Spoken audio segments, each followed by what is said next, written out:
as well in Uruguay. We will today be officially starting with this event, and the goal of this event is for it to be of high quality, of course, and to have several points of focus that I will describe now. I would like to welcome the Minister of Agriculture of Uruguay. I would like to ask you to give some opening remarks. Thank you very much. Good morning. Good afternoon, everyone. It is a true pleasure to be with all of you today. I would first like to congratulate ICA for this initiative, which is very important in order to discuss the issues that are part of this seminar, the use of digital tools and the use of artificial intelligence in association with production, and particularly the livestock production. It has become very clear that we need today to incorporate technological tools as a fundamental element to back our production. And this is something that we have been doing in Uruguay for quite some time now, and which in a way has several examples that have been observed in different areas of production. Of course, we have certain topics that we will cover today, but in terms of all of the aspects associated with production and agricultural and livestock production, we have different areas and different points where technology has been included increasingly, and where the sectors have tried to focus on this, as well as the association of these topics and the interrelation of different productive systems in Uruguay. Here we have an alternation of productions, and these forms of production are interrelated within agriculture, forestry, livestock, also milk production and beef production, and there is of course an interrelation in terms of food production with respect to these areas. Since our livestock is mostly pasture based, this is the incorporation of technologies and the different productive segments of food production has brought about a need to supplement these forms of feeding, and which is supplemented especially when there is a lack of forage or there are limitations in this sense. With respect to livestock, Uruguay has shown significant progress with respect to the inclusion of new technologies. We always say that even in the more distant corners of our geography, we have a presence of technology, because the traceability system in Uruguay has 100% of the cattle identified with a visual and electronic system combined.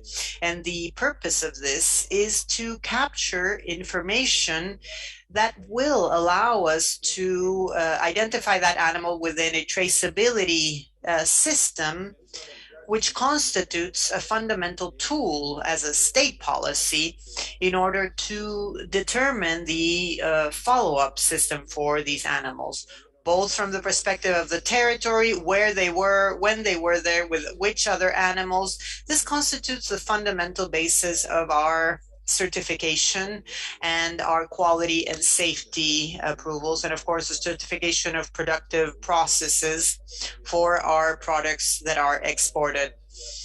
And also, of course, has to do with the safe consumption for our population.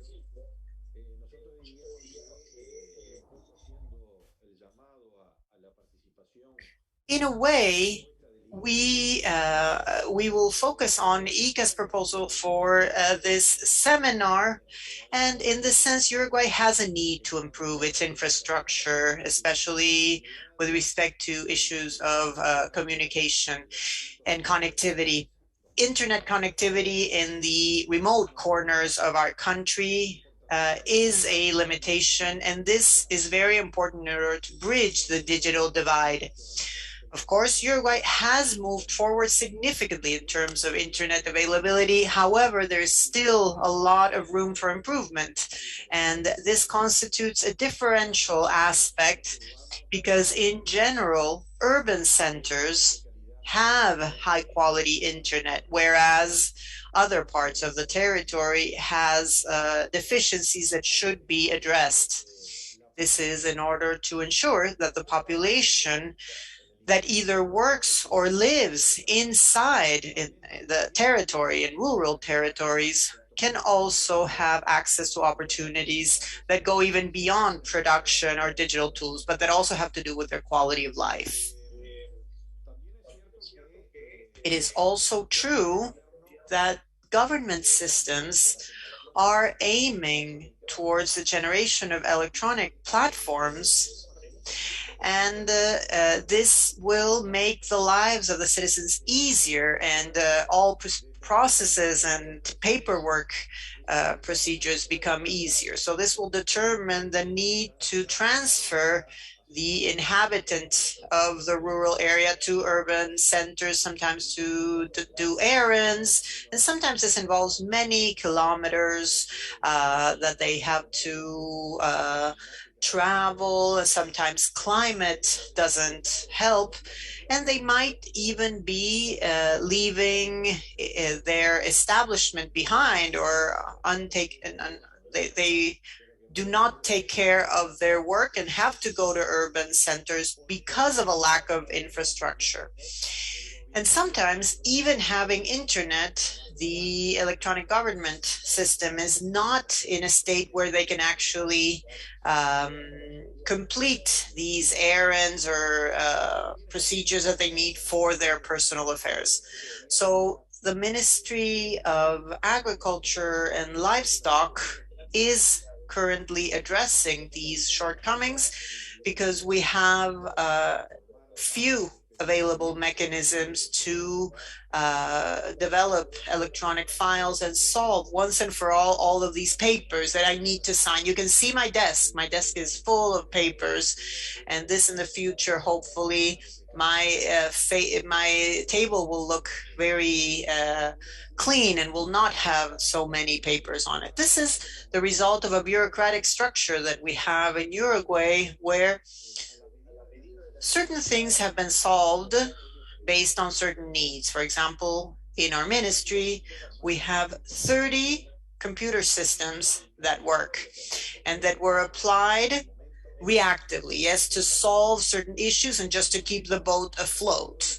But these are systems that do not dialogue one with the other. There are no interfaces, so it's just patches that were applied over time and that fail to constitute a systemic approach with tools that will, in the end, make the lives of users, producers, farmers, etc., easier. On the other hand, we have the need to include certain issues in the school programs, in the curriculums, and to include issues of training and management of IT tools. These are needs that we need to further develop, and that we need to work together with the educational authorities, because there is a gap, another gap that there is generated between those people who have already completed their studies but haven't had the possibility to access digital technologies, and not as much as other people. So this has become another need. There's also a need to have training systems for the rural population with respect to digital inclusion and the inclusion of digital tools for on a daily basis. Yes, because once the issue of systems is solved in the ministries and the issues of infrastructure are addressed, once we do that, we will have to solve issues that have to do with training the people who are located in distant territories. And once we complete this process, we will be able to address another gap between rural areas and the cities. We want to bridge that gap so that those people who live in the rural milieu can access the same opportunities with respect to knowledge and with respect to the management of these instruments. I believe this is a fundamental aspect. This is all I wanted to say as an introduction. Thank you very much, Dr. Otero. Thank you very much for your invitation, and we remain at your disposal for anything else that you may need or any questions that may arise.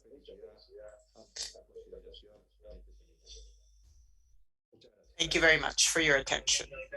Estimado señor ministro, es un honor contar. Thank you very much, dear Minister, and it is an honor to have you here in this meeting. I would like to now give the floor to our Director General, Manuel Otero. Go ahead. Thank you very much, Emmanuel. I would like to join the Minister of Uruguay in his welcome and his opening remarks. I wish him a process with great success in working with the agriculture and livestock sector of Uruguay. I would like to also greet the Dean of the New Mexico State University, Rolando Flores. I remember that way back when he used to talk about the problems of migration and how research was being conducted on artificial intelligence with respect to livestock. And I think that that's when we started having these conversations and started thinking about this seminar that's taking place today. I would also like to welcome Mario Allegri, Walter also, who have been so important in this process. Last week, I came back from Rome, from the pre-summit convened by the United Nations and the Italian government regarding the transformation of food systems, or the agri-food systems. There were two things that were concerning for me. One of them is there is still an opinion that these are failed systems, that agri-food systems are failed. I believe it is a mistake to see the glass half empty. And from the perspective of our hemisphere, but especially the Southern Hemisphere, we must defend and stand up for the fact that many good things have taken place in the past. Another issue of concern is livestock. Livestock seems to be the culprit of all the evils that affect humanity. And I think that this must change, and we must defend our production in an intelligent manner, and of course, based on scientific evidence. And we must put together alliances, public-private partnerships that in their strength can go from a defense to a good attack. Attack, of course, in the good sense of the word. We have nothing to hide, and we do have a lot to show to the world. The world is hungry, and in certain age ranges, including childhood and the elderly, of course, we need high quality protein as only can be offered by livestock production. So the good news from the point of view of ICA is that we are convinced that digital agriculture allows us to engage in a radical change with respect to productivity and also to build bridges for sustainability throughout the value chain. This is what allowed our producers to access to tailor-made information and information that they can process in real time. This could, of course, become a revolution in the way in which we improve our productive processes. What is the baseline here? This involves certain works that were done by ICA together with the IDB and Microsoft And these studies reveal a reality that is not the best. There is 67% of rural inhabitants that do not have access to quality internet. Another issue that's even more concerning is that only 17% of rural dwellers are digital natives. That's why the Minister of Agriculture was very right in saying that there is a need to develop programs for digital inclusion in order to transform what could be considered threats to transform them into opportunities.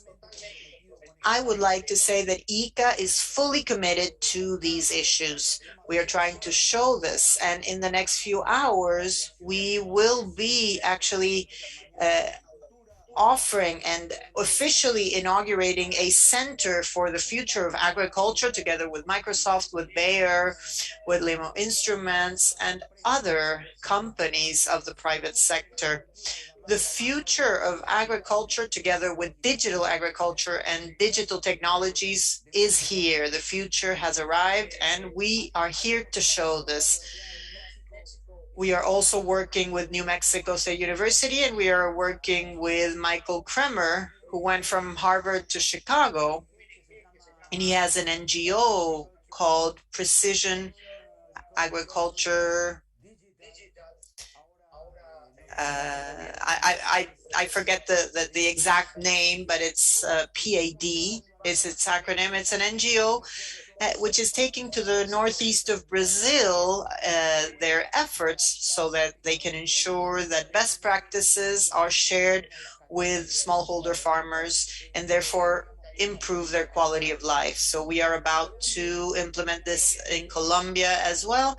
And this is open for the rest of the countries, for Uruguay, of course. These new modalities of rural extension, which are an addition to these strategies that are already implemented and which are maybe more traditional. With respect to training, I would like to point out the fact that with the University of Cordoba in Spain, we are supporting a master's in digital farming, digital agriculture, with a strong component of the private sector, which needs better and more trained human resources in this sense. We are finding 5 spots for Latin American students in this program. We are launching a first course of Internet of Things for agriculture and, of course, many other initiatives soon, I hope, on artificial intelligence. We have discussed with Jose Bonica and Walter Berger. We have envisioned the possibility of creating hubs for innovation, one for tropical agriculture at headquarters of ICA, and we are about to obtain certain resources from development banks from development banks in Costa Rica. And if the Uruguayan authorities, I think that it would be fantastic to advance with a hub for innovation for temperate areas with its headquarters in Uruguay. There is work that has been done by Rodrigo, which is a great starting point. But my message here is that ICA is at your disposal. ICA does not want to be a bureaucratic institution that only drafts documents, but an institution that works hand in hand with authorities, with institutions, and organizations to ensure that there is a positive transformation of our agri-food systems. And this all involves better quality of life in rural areas, but also in urban centers as well. My expectation is that this seminar will open new roads and will strengthen the bonds with national authorities, with New Mexico State University, to create new coalitions and trigger new actions, always with a view to improving the lives of rural inhabitants and also those who live in the cities. Thank you for trusting ICA, and I wish you a very fruitful day. Thank you very much, dear Director General. And continuing with the agenda, for me, it is an honor to welcome and give the floor to Dr. Rolando Flores, Dean of NMSU. Thank you very much, Emmanuel. Thank you very much for giving us this opportunity and this opportunity to participate actively and work together with ICA and the different organizations in Uruguay. Our bonds, the bonds between New Mexico and Uruguay, have been strengthened thanks to the collaboration and participation of our dear friend and former student Mario Allegri, who is joining us today. The New Mexico State University, as most of you know, is part of the land grant university system in the United States. As such, our three main pillars are education, research, and extension. The system has created a productive system that is of high quality in the United States. At the same time, in New Mexico, based on cultural considerations of how New Mexico as a state became part of this union, we maintain certain cultural bonds that are very strong and very close with Latin America. And these cultural ties do not just happen at the level of the language and at the level of traditions in many cases, but also from the point of view of economic issues. We found similarities. So this has allowed us to identify as one of the main paths towards the development of our influence and our global participation in working with ICA. And of course, in working also with the organizations that Dr. Allegri will be describing as well. Within this framework and considering the need to bridge the digital divide, if we do not address certain issues, the divide will only increase and will have a strong economic impact on those marginalized populations, as was described by the Minister of Uruguay. For me, it is a true honor to be sharing this meeting with such distinguished panelists. Most importantly, we must focus on the development of technologies to bridge that gap. There are many components that are needed to bridge these gaps. It's not just access and human capital, which of course are important, and also education, but also we must focus on the need for information and for how we manage information and who will be available to manage such information. Over the past year, we have seen how the food chain was deeply affected and strongly affected by all of the aspects related to COVID. And this has become a lesson that we must learn and we must move quickly. Director Otero mentioned the different aspects that are going against livestock right now. And livestock is essential for the state of New Mexico. And of course, you will see in detail what we're working on. So from New Mexico, from Las Cruces, we believe it is essential to participate in the development of technologies. This applies both for artificial intelligence, but we must also move quickly and effectively with respect to digital agriculture. In the sense, we have our colleagues who will be participating actively in the seminar and will be describing our different solutions. Of course, what we always say is we need money for these solutions. Well, right now, we are not in a moment where there are great sources of financing and money does not abund. As we say in my country, we have to really make a huge effort. And it is very important for us to be able to see and find ways to connect anyway, even without great sources of financing. We must identify shared solutions because what is working for one area can be very useful for another.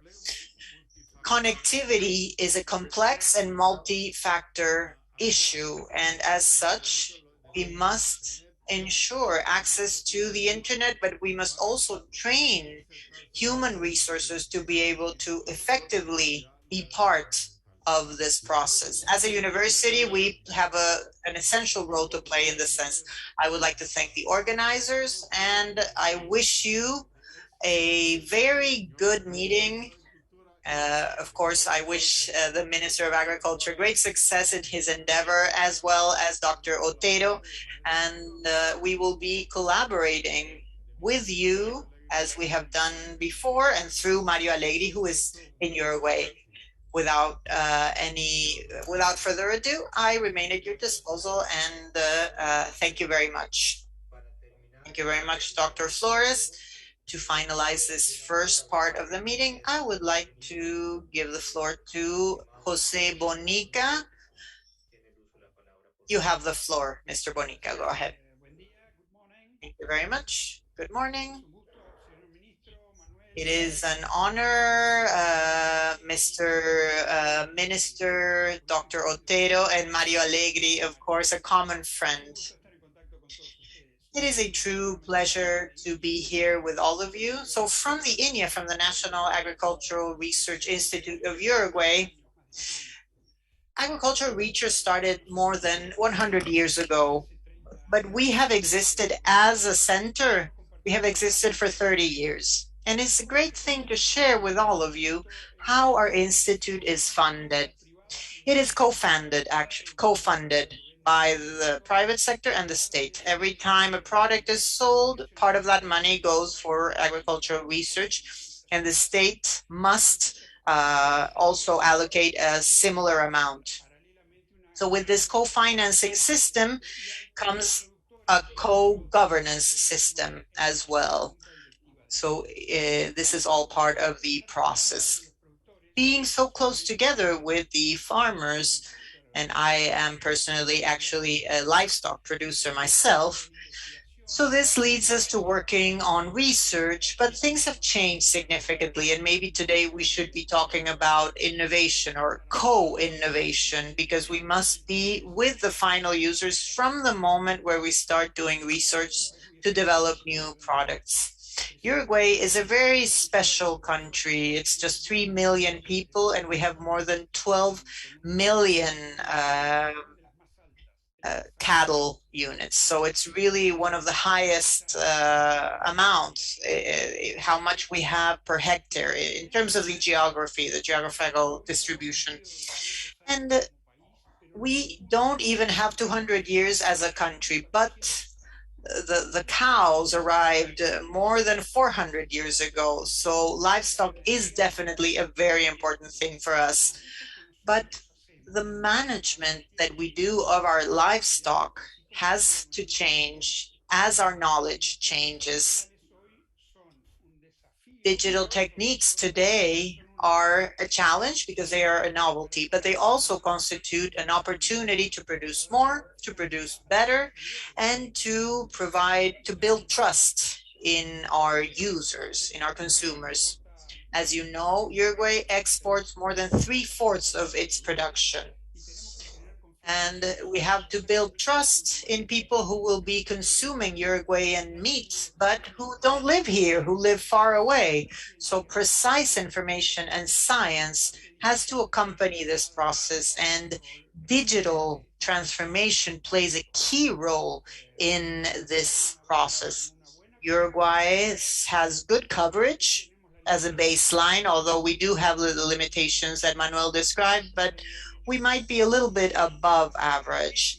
And our people, although they need training, still for 15 years we have had a process similar to the one laptop per child approach. And each child is studying with their notebook.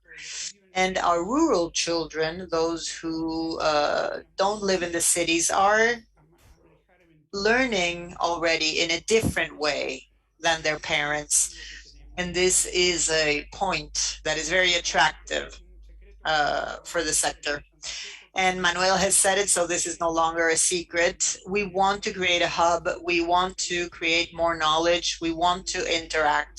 And when we interact, as we said before, with our producers, we also want to engage with with big companies, and we also want to work with new friends abroad. I think that teamwork will allow us to go farther and in a better way. So I think that surrounded by new friends and colleagues that I'm sure will become great friends, it is an honor to officially declare this session open. Thank you very much.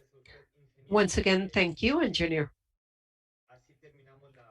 With this, we end the first session, this part of this event, and let us start with our first presentation today, potential of real-time tracking and sensors to monitor livestock well-being and rangeland sustainability.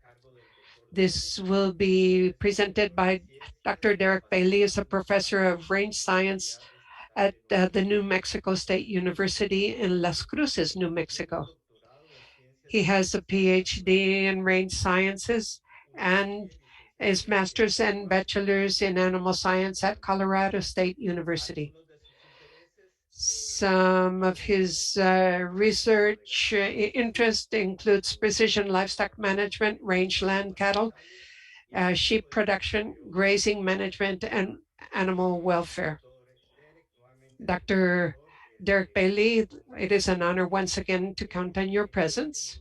You have 20 minutes for your presentation.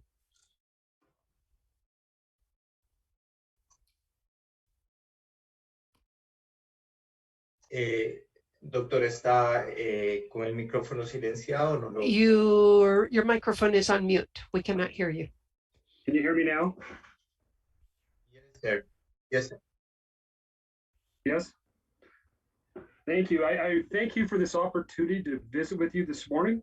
I really appreciate it. It's exciting, and I'm excited to share some of the research that we've been doing.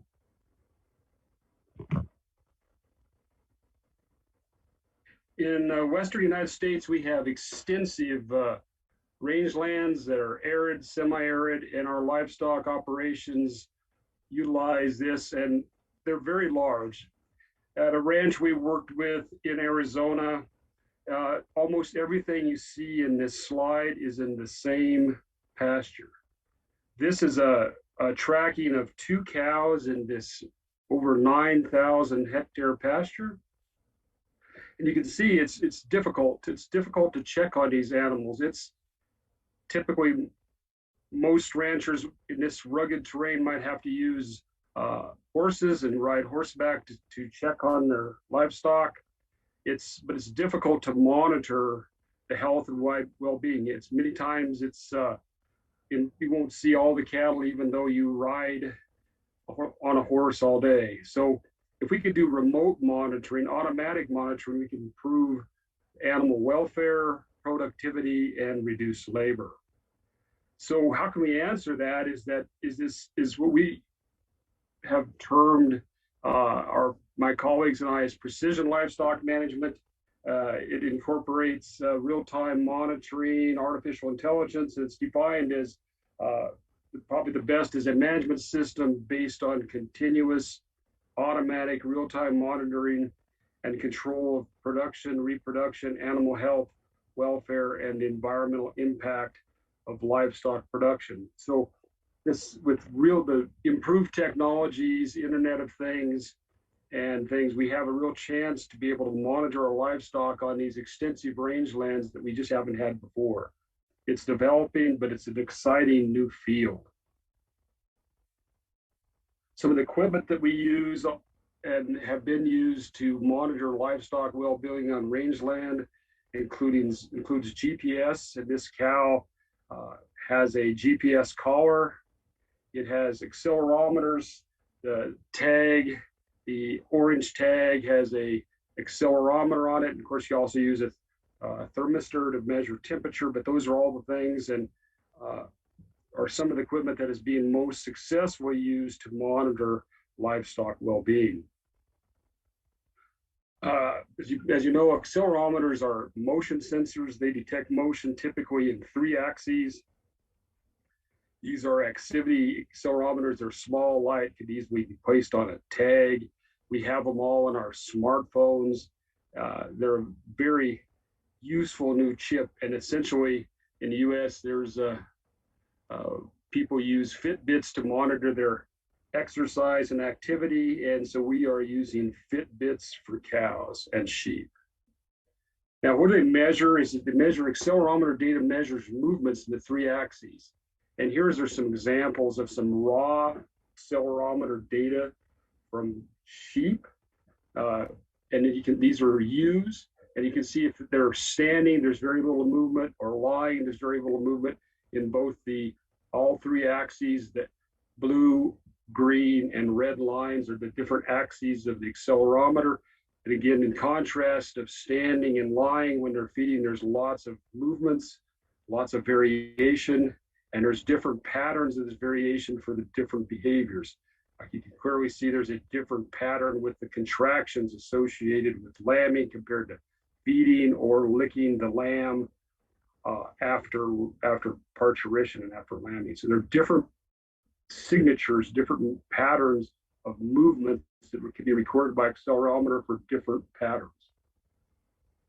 Now, from that, it has a lot of promise. And if we can, the difference is all the things I've showed before have been from equipment that stores the data on the device. So it's not in real time. You put the equipment on the animal, and then after the study is over, you take it off and analyze the data. But the big change is the potential for real time, be able to get it on your smartphone. There's lots of exciting new equipment being developed. One is movement out of Australia.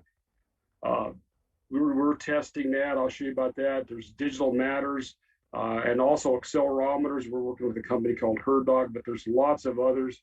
And this is just a partial list of the companies. Entrepreneurs are really trying to take advantage of this and really work with this real-time monitoring technologies. This movement tag we have right here it's commercially available. They're $60 US per tag. The equipment's supposed to last 4 years. We've tested it at a ranch we're working with in Arizona.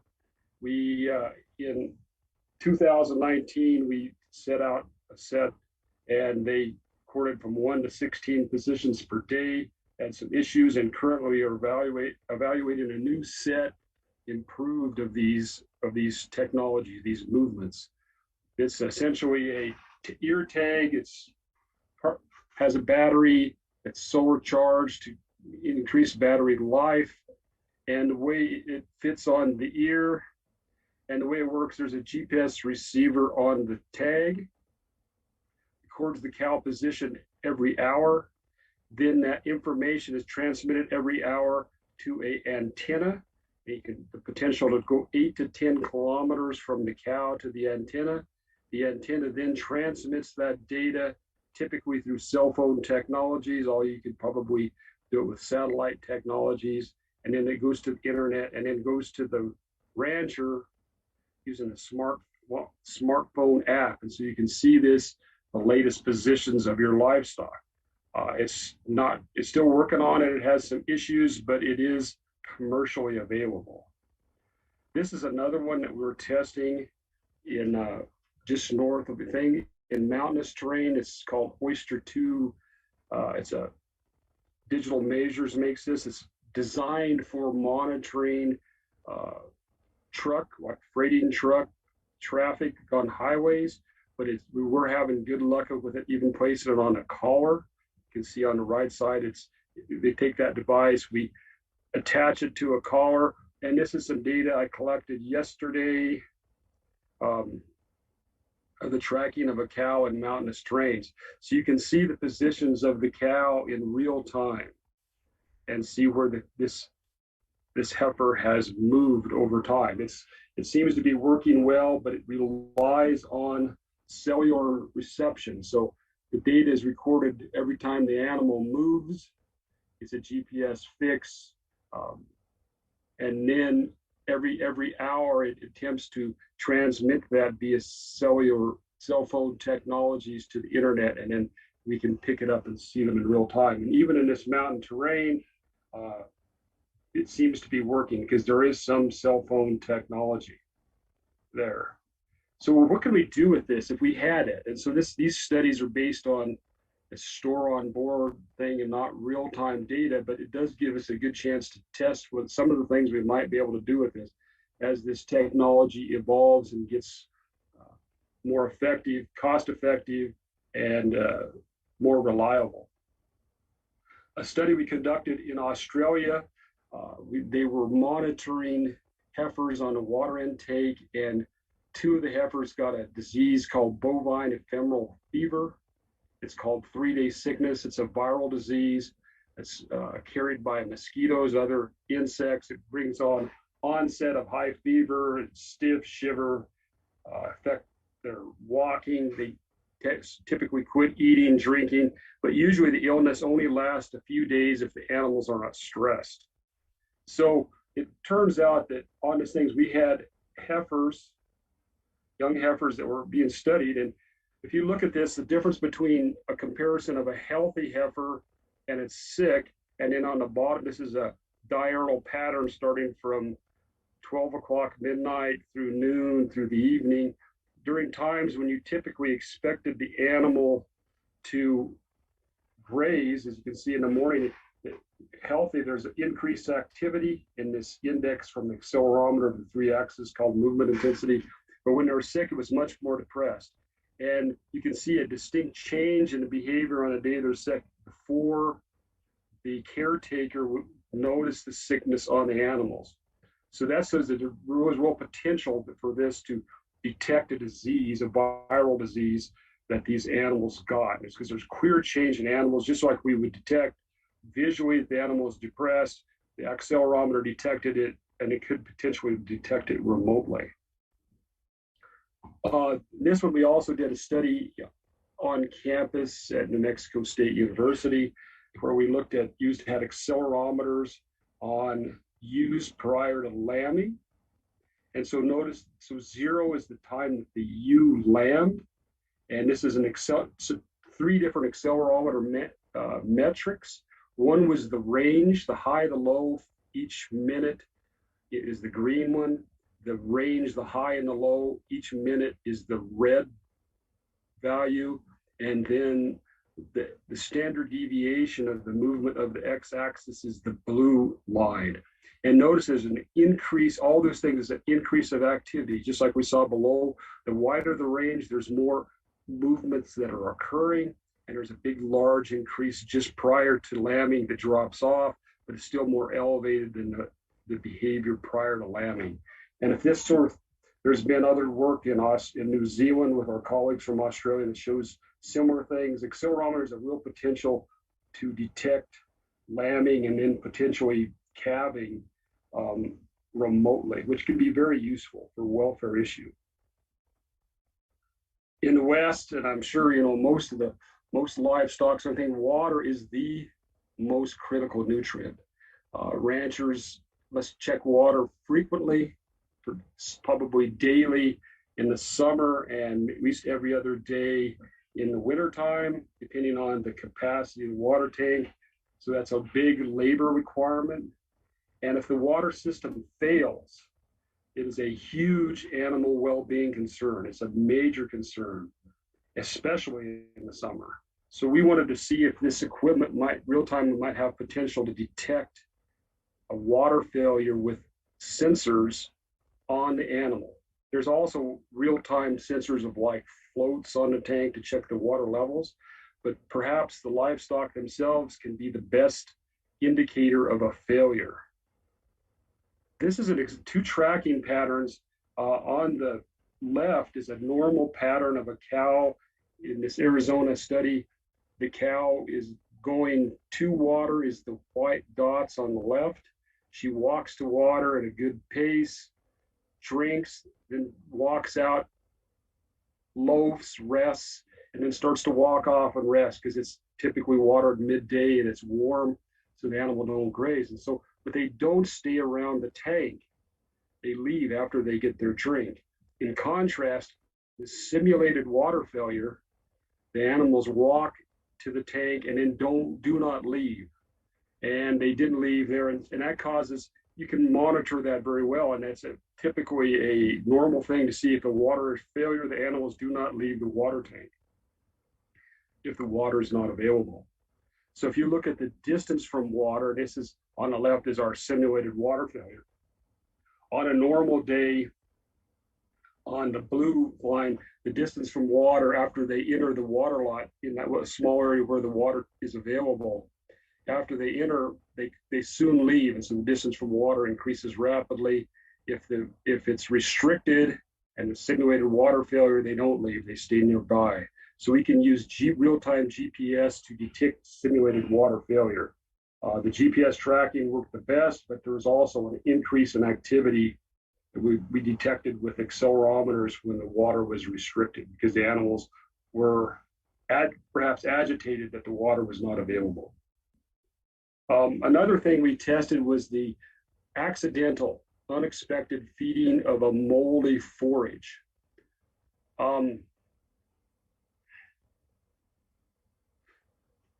With this moldy forage, it made the animals sick. So molds have toxins in them. They're termed mycotoxins. And so in this graph, you see that the molded forage was first fed on day 0. And then the ewes began to show symptoms. Some of the ewes showed symptoms and were treated on day 2. And then they began to recover. So their activity dropped, and they were first noticed on day 2 and treated and then recovered.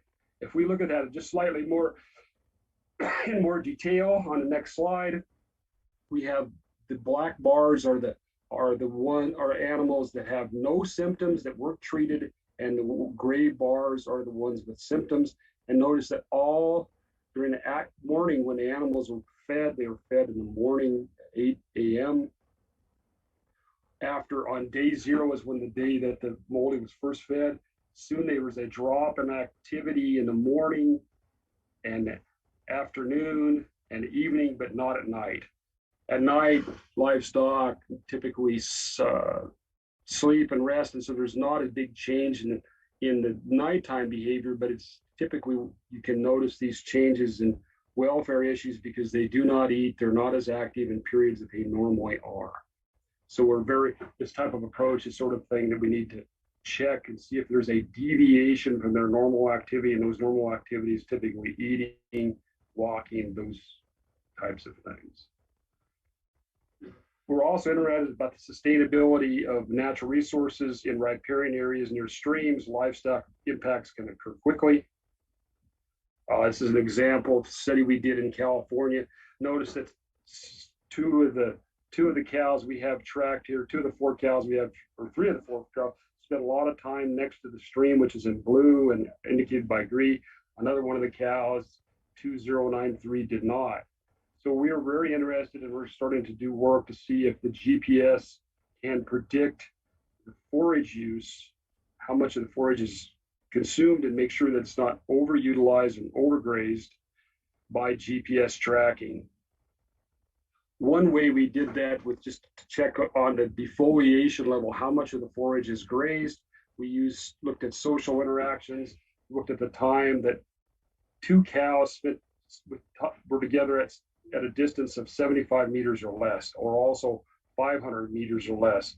But we did not include time when they were near water, within 200 meters or 200 yards of water. We had 2 different pastures, one nearly 3 times as large as the other, so it's a low stocking density, another stocking density. It had, both pastures had over 130 cows, and we tracked about a third of those cows, 35 or 32. So we had a lot of cows that we tracked. And if you look at the associations, this halfway index, notice that that's a ranking of their association. And so as the animals, their association was higher when there was still lots of forage in week 1, and as the forage began to decline in availability in both pastures, the associations decline. Essentially, the animals are likely beginning to disperse to look for forage. Their normal associations are beginning to decline. So that shows us potential. Another thing we noticed from that is that they're not Despite some like the cartoon on the right, there were not strong associations observed in individual cows. Cows spent less than 10% of their time within 75 meters of any of the cows, excluding the time of water. So they're really not strong associations. And on average, the most associated cows on average were about 789 meters apart in the light stocking density and 1,049 in the heavy stocking density. So they were not together very often. Lastly, and quickly, we're also interested in adaptation of mountainous terrain. We call these adapted animals, like in this slide, hill climbers. They use steep terrain. Less adapted use bottoms, and we call those bottom dwellers. There's a lot of variation between cows in the same pasture. This is a large ranch, 28,000 hectares in Nevada that we studied. These are just patterns of 3 of the cows from the spring and summer along quite a time. And notice they have very different patterns. One, the green spend near the other. The cows, the blue dots of the cow spent much more time on higher terrain. And can we take care of this variation between individuals? We found earlier that these patterns association persisted even when they were separated. And we have begun to look to see if these associations are genetically related. Of course, there's both nature and nurture. There's learning and genetics. But we did 2 studies, and I just want to briefly tell you about it. First one had 5 ranches. The second study used those 5 ranches plus additionals. We had 13, 87 cattle the first study. Second study, 330 cattle, more rigorous on the second study. We looked at the association, and on the y-axis is essentially the probability of the p-value, so very high values are unusual. We found on there that on chromosome 29, GMR5 gene is associated with spatial memory, locomotion, and motivation in other species, was highly associated to our terrain use. And 6 candidate genes accounted for approximately 34% of the variation, which means that'd be similar to a heritability. The genetic variation that accounts for the phenotypic variation is heritability. We checked it again with the second study using more rigorous technique, Bayesian technique. We found some with a bit of vertical climb that were associated. So we're very sure that it's a genetically inherited trait, terrain use, and distance traveled from water. We have found 32 QTL, quantitative trait, let's say 29 putative candidate genes, and these QTLs have been previously associated with beef cattle and dairy cattle with health and performance, and related to processes like hypoxia, feed efficiency, heat stress, and energy metabolism. So it's exciting stuff that we'll continue to work on. Lastly, and hopefully I won't be too late, the challenges of breathings are really much more difficult on rangelands than more intensive operations like dairies. Large martins are remote. They lack, the terrain can block signals. There's a lack of cell service, but there are kind of hopes and plans for this. I just want one example. In mountainous terrain where there may be lack of cell service, cellular phone technology service, and blockage because of the steep terrain, you have a GPS receipt tag that gets its position and transmits it to a drone onto the internet, and then there. So thank you for attention. I appreciate it. I appreciate this opportunity. And if we have time, I'd be happy to take any questions. Muchas gracias, doctor, por su excelente Thank you, Doctor, for your excellent presentation. Very interesting application of data in livestock. Let us continue with our agenda for the day. Now, Dr. Don Edward will give us a presentation, prospective approach for implementing digital agriculture in research and education. He earned his PhD at Texas A&M and his bachelor's at Tellerton State University. His professional interests include agricultural mechanization, learner-centered institution design, and data analytics. He has published more than 40 refereed journal articles. He teaches agricultural mechanization, agricultural science education at the Agricultural and Extension Education Department at New Mexico State University. Go ahead, Doctor. Thank you so much. I won't spend a lot of time today. I'm really not in the technical aspects of digital agriculture, but I have an interest in that area. As was said, my background really is mechanization and education. I was super excited this morning to hear most all the opening remarks talk about how do we teach people how to adopt these technologies, but also once we get them to adopt, how do we educate them about that? And that's really where my focus and my center is in that human dimension of agriculture. How do we change perceptions? How do we allow them to adopt? And how do we have them allow them to integrate those production applications in there? Super exciting to see what Dr. Bailey's doing in the livestock sector there. It just makes my heart race to think what we can do. But my core problem area in that is how do we educate them to utilize that great applications, those great technologies, so that they can increase their production. And so here we know that, and through research, that young people, they love technology. They are drawn to it. They want to know more about it. They want to utilize it in their daily lives. And professionals, producers, they also want to do that. They also want to know how they can increase their productive capabilities. And so they've heard those terms that y'all know and that we all know: GPS, GIS, VRAs, soil mapping, those kind of things, but they don't know how to integrate it. They don't know how to utilize it. They probably want to, but they just don't know how. So at New Mexico State, Dean Flores had tasked me with trying to lead a degree program at New Mexico State, a master's degree in digital agriculture.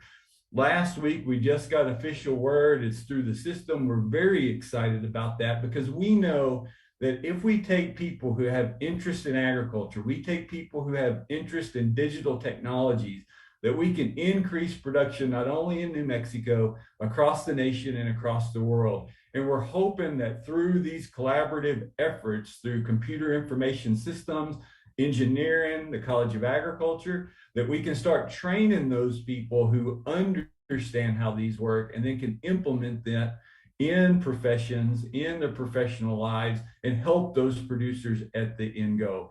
And so again, that's kind of where we're at. That's kind of what I wanted to focus on as far as the education side, what we're doing at New Mexico State, and then also kind of how we're going to start trying to do that in our coursework. And so as we think about that, we know that without knowledge, we cannot develop skills, and those skills will not be implemented. So one of the courses that I'm going to teach, and there's a few courses in the college that talks about this, is an advanced ag mechanization course. And so kind of to pull it together with that new master's program, really that course, in my opinion, is to develop interest. And so as we think about young people in Uruguay and South America, across the world, we have to not only, we know that their interest is there, but we have to give them knowledge. How does this technology work?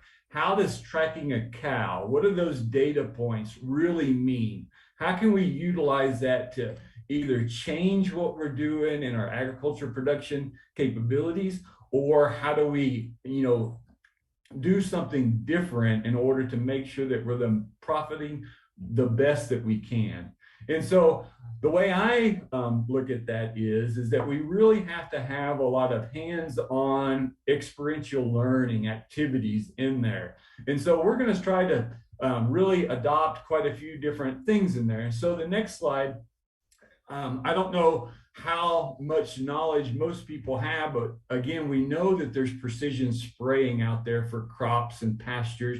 We know about drones. We know about maybe GPS locations through smartphones, but how do they apply in agriculture? So the course that I'm teaching, we're really going to focus on these areas. We're going to have a real small handheld almost. We can pull it behind a golf cart. We can pull it behind a little small tractor and show them how a precision sprayer works using GIS, GPS data.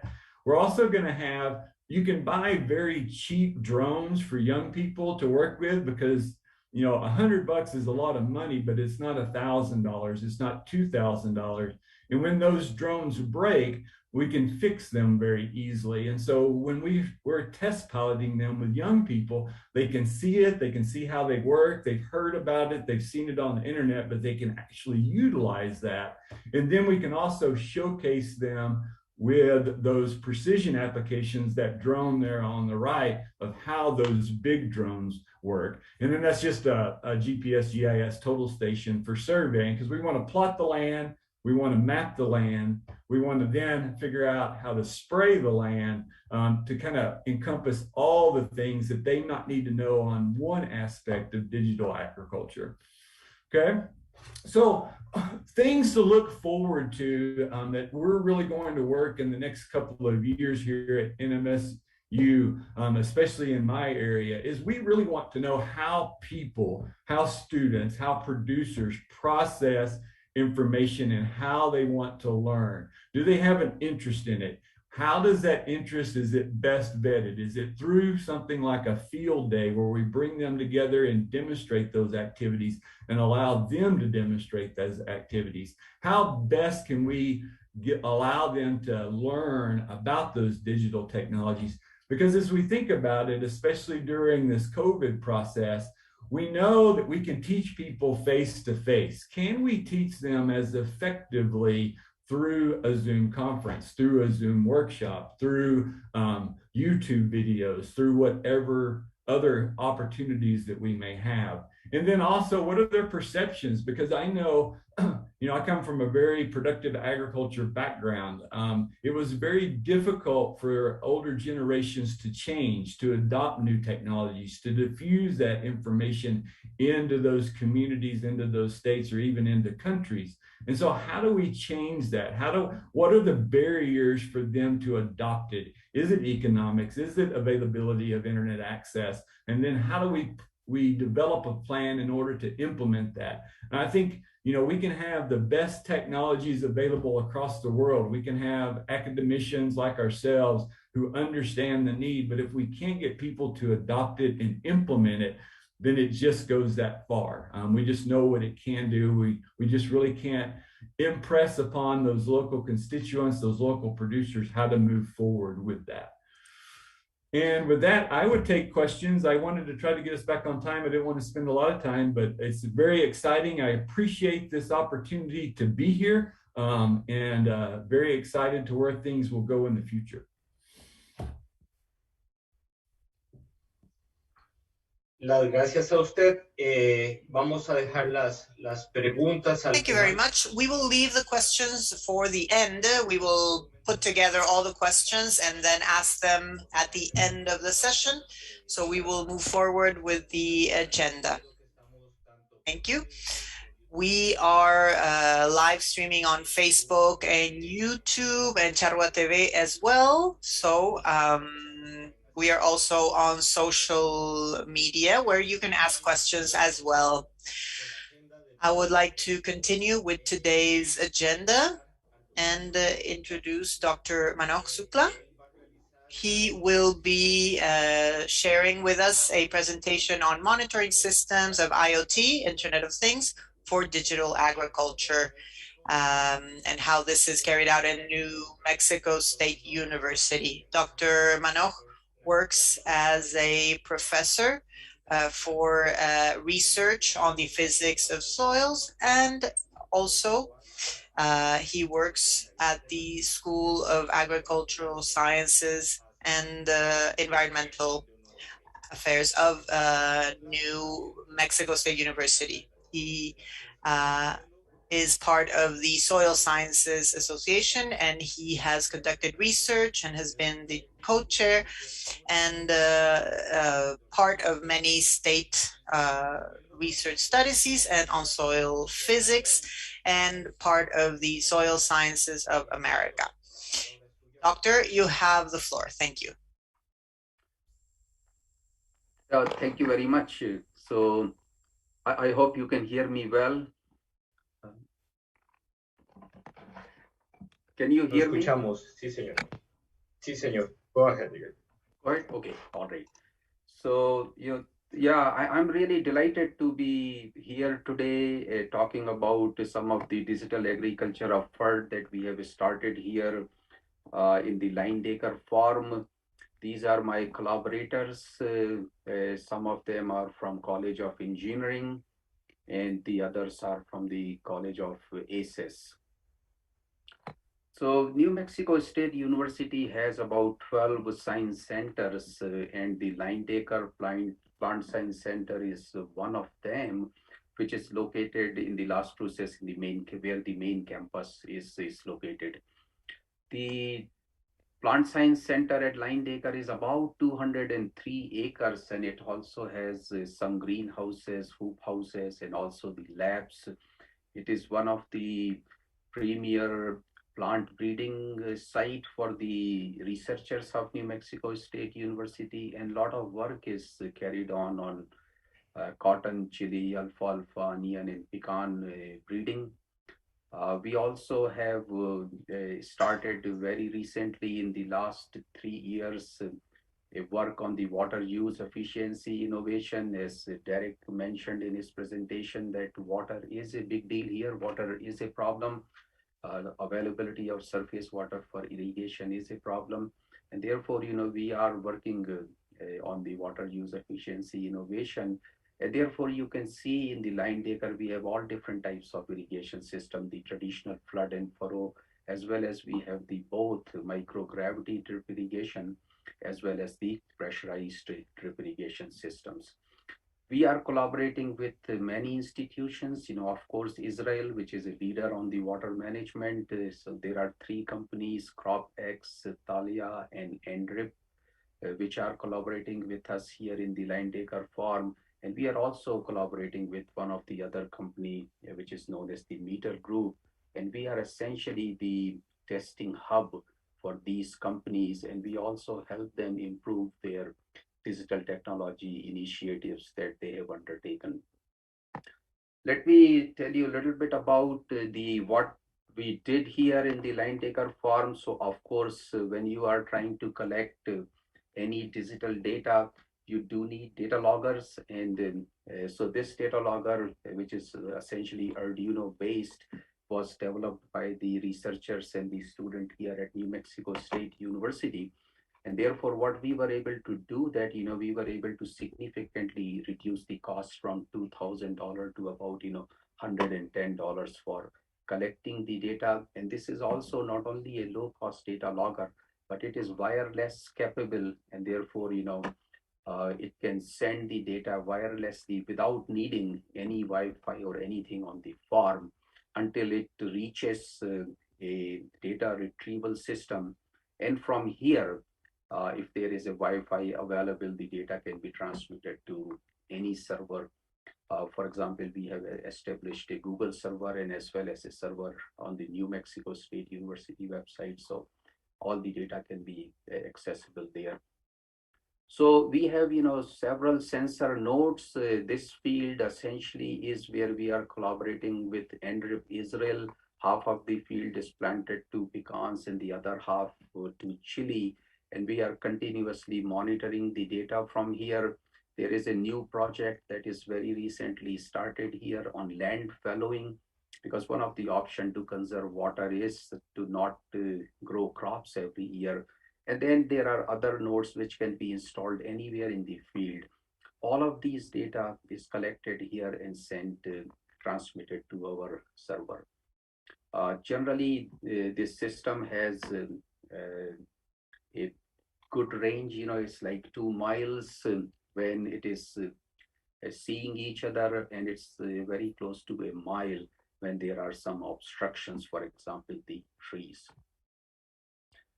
This is the Iota system. Essentially, there are 3 stages of this architecture: sensor devices, then the gateways, and then of course the cloud server or any other server that you are using it. Similar to what Derek was telling, the CQ University in Australia is doing, we are also using the LoRa wireless network system. And it's a low cost system, it's easy to build. and it works very well. And usually these data loggers have a very good life. If you can protect them from water, they can last for many, many years, 4 to 5 years at least. This is how, when you go to our system on the website, you see all of those nodes, and then you can zoom in here also, so you can also see the location of each of those nodes here. And these can be very easily modified. Anybody who has a privilege as an administrator, he can change all of these levels so that it's much more easier for that person to understand. Once you click on any of that node, it takes you to this screen where now you can actually see the live data. So you can see anything, any data that was collected half an hour before earlier. And what we have done is that, for ease of understanding, we have color coded them. So, up to a certain moisture content, it stays green. And then once the critical moisture level is attained, this changes into red. And that critical moisture content is essentially calculated using the soil types and other factors.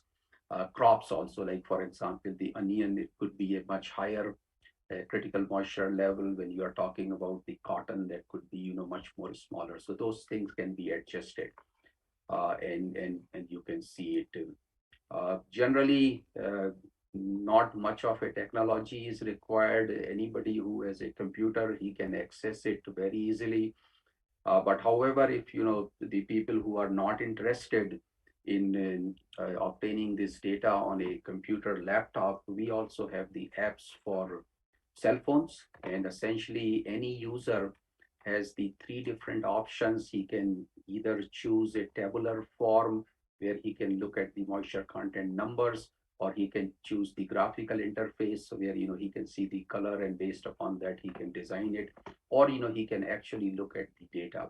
There is also the options where you can toggle between all of these different options. So system is very user friendly.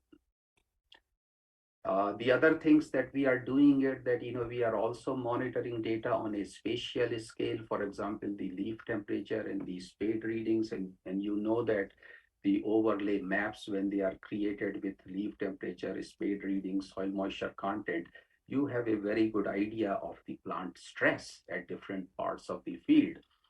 Spade meter reading also gives you a direct measure of the chlorophyll content, and therefore based upon the color of the leaves, you can decide whether, number one, you can decide where you have to irrigate and how much you have to irrigate. Number two, you can also then go to that place and look at more closely to see if there are any diseases which are causing that chlorosis or discoloration.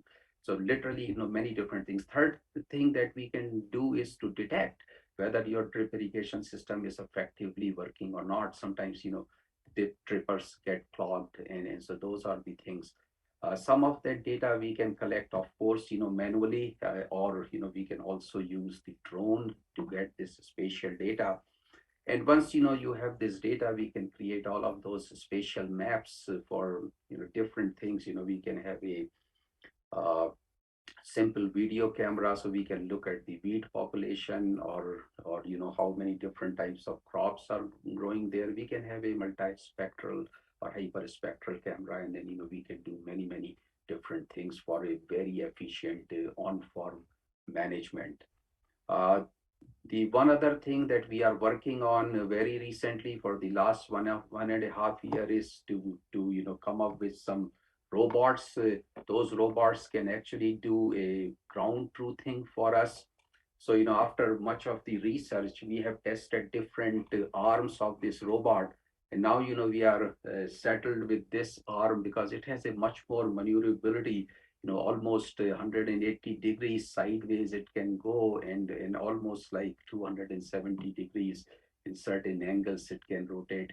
So the overall objective is that this will be attached with the digital camera. Right now it is also attached with a soil moisture sensor.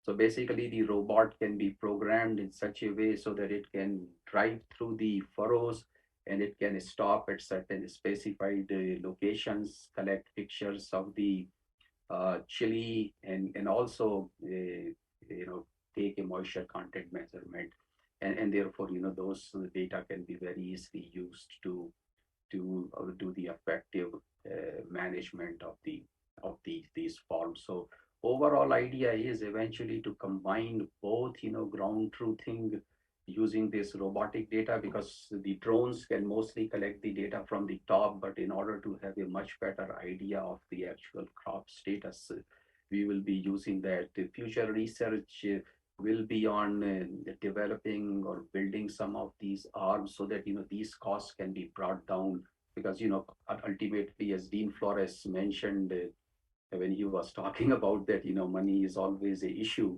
and we need to bring these technologies which can be afforded by our farmers. We are also helping these other agencies to collect the data and refine their systems. They also have those systems, so we benefit from each other's expertise and experience. Overall, the idea is to make the Linebacker Science Center as the center of excellence on digital agriculture. And I will just briefly like to say what Dr. Manuel Otero, the general director, mentioned in the beginning, that they are interested to train the people on digital agriculture and those technologies. And we really think that the efforts that we are doing here at the Linebacker, where we are trying to combine the teaching, research, extension, and outreach together and developing this center, we could be a good partner with him on organizing any of those trainings or workshops or seminars, that would benefit not only the people here in the United States, but also in the rest of the world. This is the city of Las Cruces. Thank you very much for giving me this opportunity, and I'll be happy to take any questions. Las gracias nuevamente al Dr. Manoj. Thank you very much, Dr. Shukla. Thank you very much for your presentations. They were really very interesting. These are all, I believe, vital elements to develop and carry out this whole process. We will continue with our agenda today, and we will hear from Dr. Suarez de Lima, who will be presenting the application of ICTs in Uruguay. Dr. Suarez de Lima is an agricultural engineer. Since 1998, he took a PhD at the program of statistics and optimization at the Polytechnic University of Valencia in Spain. He is a joint researcher at the INEA, where he works in modeling production systems and evaluates the productive and economic impact of the technologies, mainly in livestock. He is also a member of the executive committee of the ICT4V. It's Information and Communication Technologies for Verticals, and works at the ICT Technological Center, where he participates as a partner. His NRARI participates as a structural partner since the creation of this institute in 2014. Professor, you have the floor.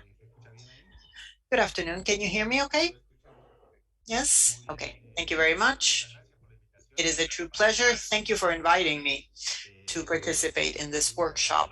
I would like to warmly greet everyone who is here today.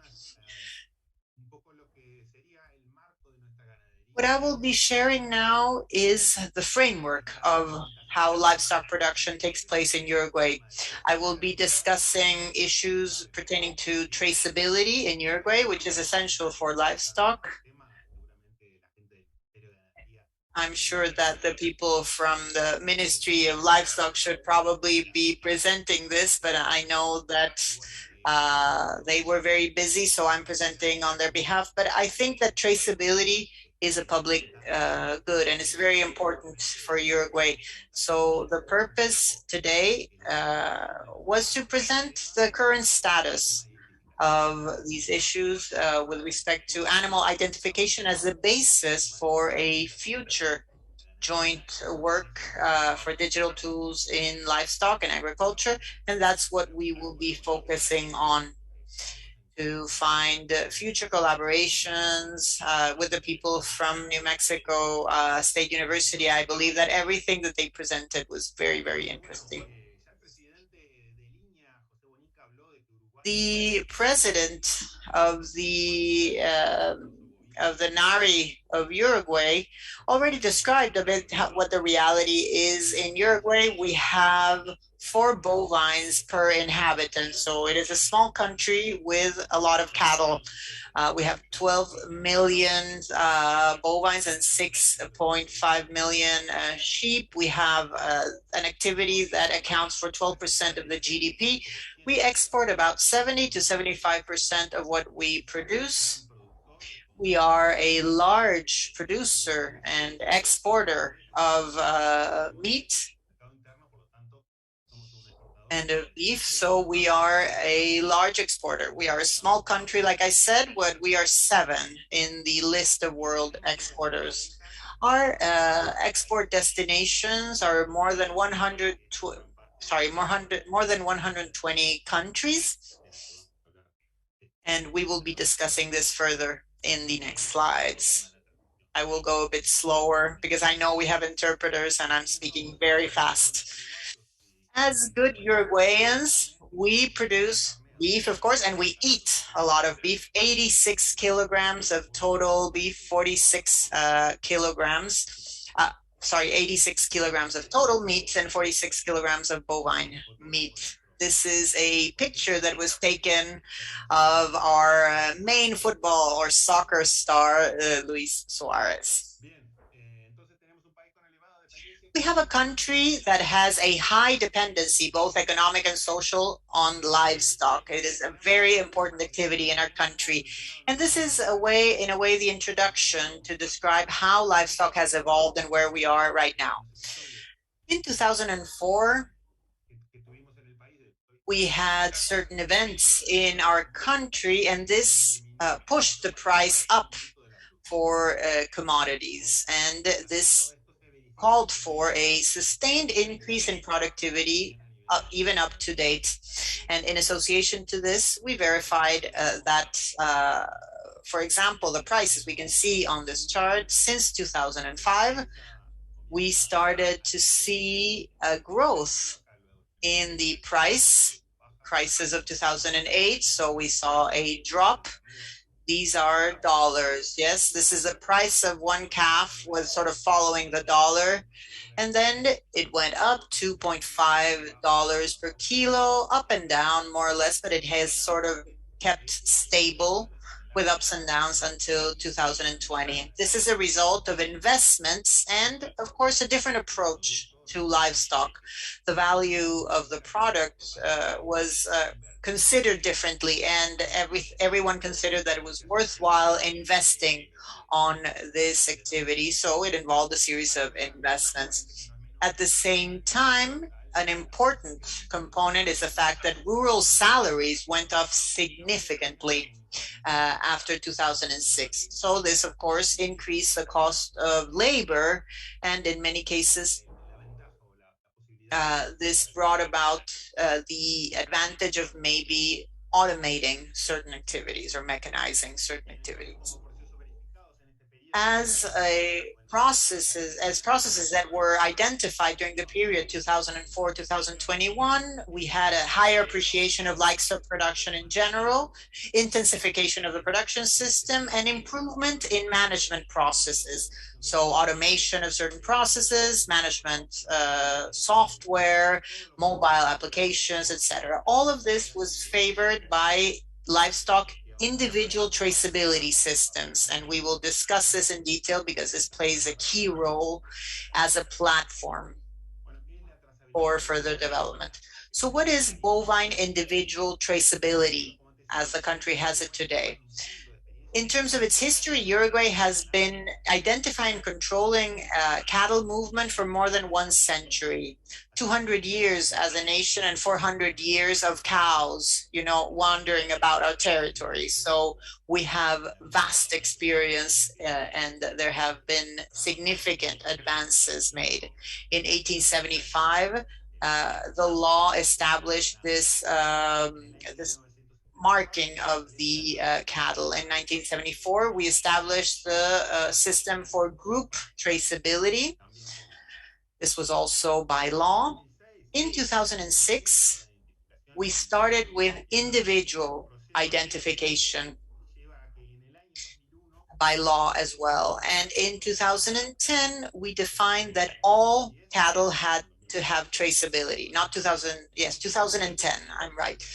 So we had 100% of traceability in cattle. So we're talking about 12 million units of cattle right now, more or less.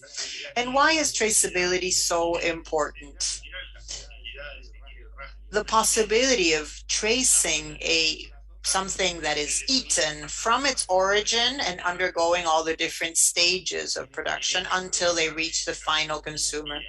In the case of beef, of bovine meat, it is the identification and registration since the birth of the animal, the registration of all movements throughout their lives, and the maintenance of identification until they are slaughtered. If you see this acronym SNIG, it is an acronym for the National System of Cattle Identification. This is part of a system created by the ministry, which had the purpose of developing a strong platform with all the registries of the different processes, documentation, etc. These are the basic elements that make up individual traceability. So, of course, we are talking about the individual identification of the animals, and it is, of course, the association of a unique single ID, which is unique to that animal. Also, the identification of the different sites. A site is a unique, describable geographical entity, and the traceability of meat must have a record of the geographical places where the animals were. So if, of course, the slaughterhouse, but also the fairs, production areas, all of them must be identified for correct traceability. Movements must also be identified so that every place where they've been, and of course, at the end of the process, the slaughterhouse. Movements are a type of event that are individual, and it is associated to the change of a site. And of course, once the other site is identified, we must describe it individually with the identity, of course, the ID of the involved animals. So this will be for each animal that had this movement.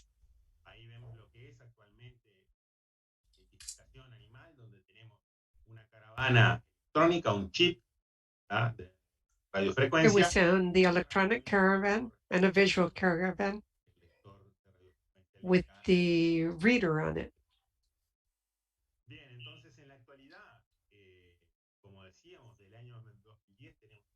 Since 2010, we have 100% of our cattle tracked.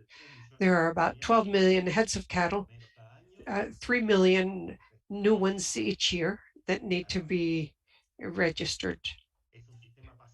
This is a passive radio frequency ID system according to ISO 11784 and 11785 standards. And it has brought about the development of readers, scales, and other devices related to this radio frequency system.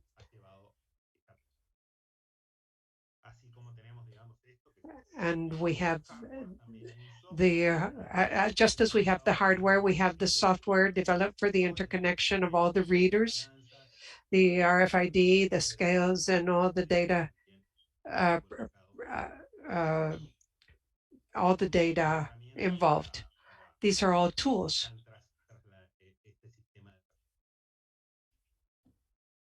for the tracking system. And in summary, some of the achievements of traceability, well, basically, this is basically all to manage biosecurity, food security, anything that may affect food safety may be tracked to its point of origin and isolated.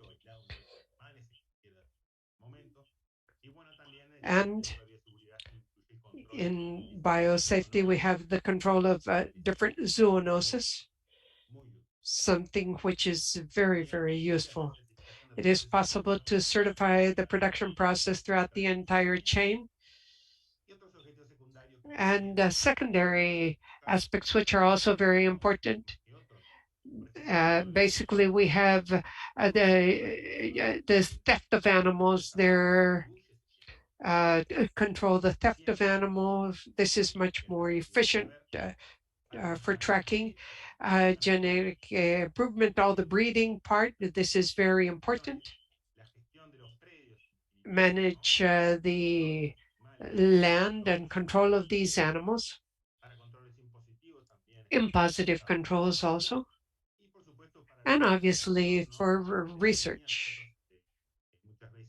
We have seen that oftentimes we resort to the livestock database, which contains very valuable information to see all the birds there. We can track the movement from one region to another with the calves, where the calves are going on the property, how often they move, how much they move. This is an amount of information that perhaps is a bit too much for our own possibility to extract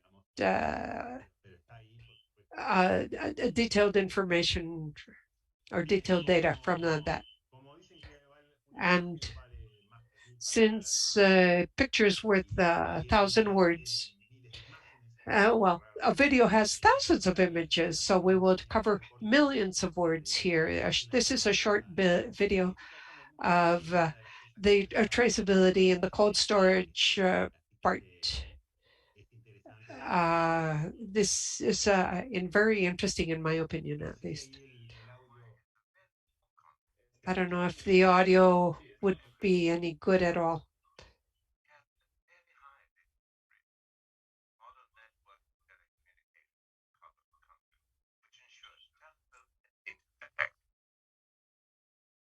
Uruguay is internationally considered as one country, great respect for the environment. Livestock farming is part of our tradition and our identity. Animals are raised in the open, grazing on natural pastures of the highest quality. Each animal enjoys 15,000 square meters of pasture, equivalent to soccer. 67% production is exported to the most demanding market. Our goal is to sell cotton. The country's geographic and cultural characteristics make it possible to establish control and security all around the country. In 1875, cattle started being identified by branding, which allows the precise control of origin.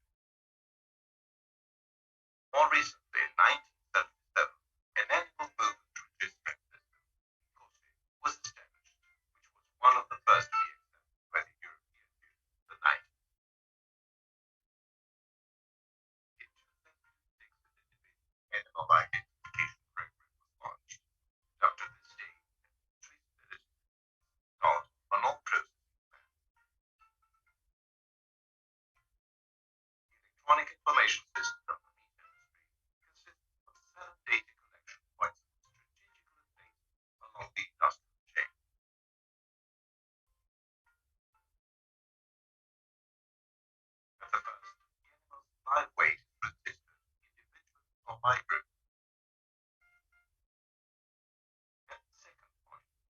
animal is identified by reading an electronic ear tag, which is used to register from the moment of birth. This step is crucial for the link between the animal traceability system, the beef traceability, and the third, carcasses are weighed labeled before the transport. At the fourth data collection point, the carcasses are classified and graded. Point information on beef quarters is collected before deburying.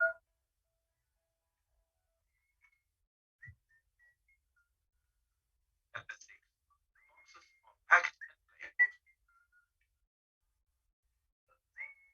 Finally, at the seventh point, the exit of the product market is reduced. The integration of the animal traceability system with the beef traceability allows Uruguay to have access to markets which demand the highest quality and safety standards.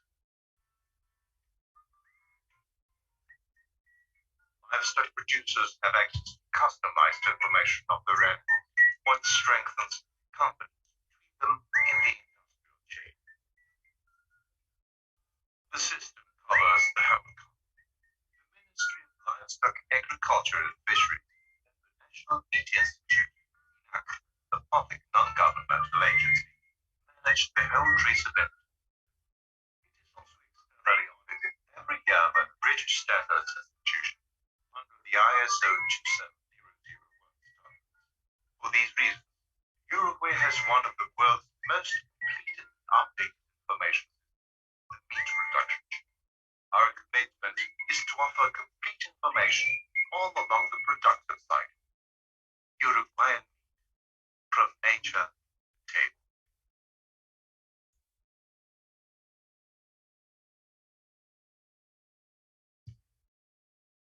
Bueno, Well, la disculpa me parece que no. I apologize. I believe that unfortunately this was not well heard.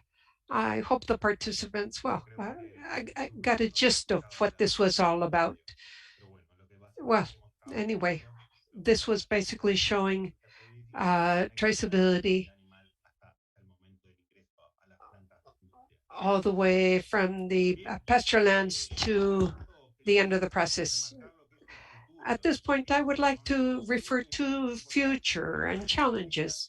The Ministry of Agriculture and Fisheries is proposing to call for prototypes to replace the current devices, adding new functionalities, geolocalization in real time, for example, greater precision, identification of grazing behavior, and a greater security. So I want to be very clear about what this means. We're used to working on researching devices for a limited number of individuals and animals, but here we are talking about the possibility of taking advanced devices with much higher services and with radio frequency and take these to a radio of 12 million heads. This is a tremendous challenge and involves many things, the use of radio frequency, good GPS devices, Wi-Fi, the long-range cell networks, and what else we can use to provide useful information for the different areas. Basically, this could be of interest for the Ministry of Security regarding the theft of animals, alerts out in the field, animal behavior, etc. And this will help with all the research. All of this is a significant challenge that we must see how to achieve it, obviously considering costs involved. We cannot apply this type of technology for a small herd as compared to countries that have huge herds, the size and weight of the device, etc., etc. This is a photograph of an Australian animal with the device. We can see the GPS on it and the battery with a small solar panel. And this opens up very interesting opportunities. So in ending, individual traceability of all the cattle represents an excellent platform to create value for the sector. It is very important at the type of examining other devices. This platform has generated a series of applications that startups are working on to carry out different tasks in the livestock area, endless number of applications. And we must also say that at INEA, we are working on traceability, but at the same time, there are other applications and tools for use in livestock.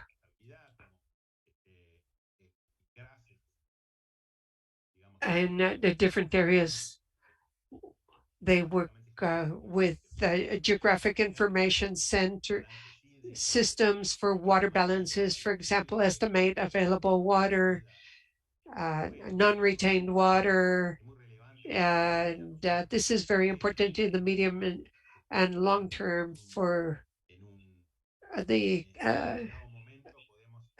sector. And we can see the evolution of the percentage of available water in soil every 10 days. This is very interesting. Monitoring vegetation also. The vegetation index or the green index.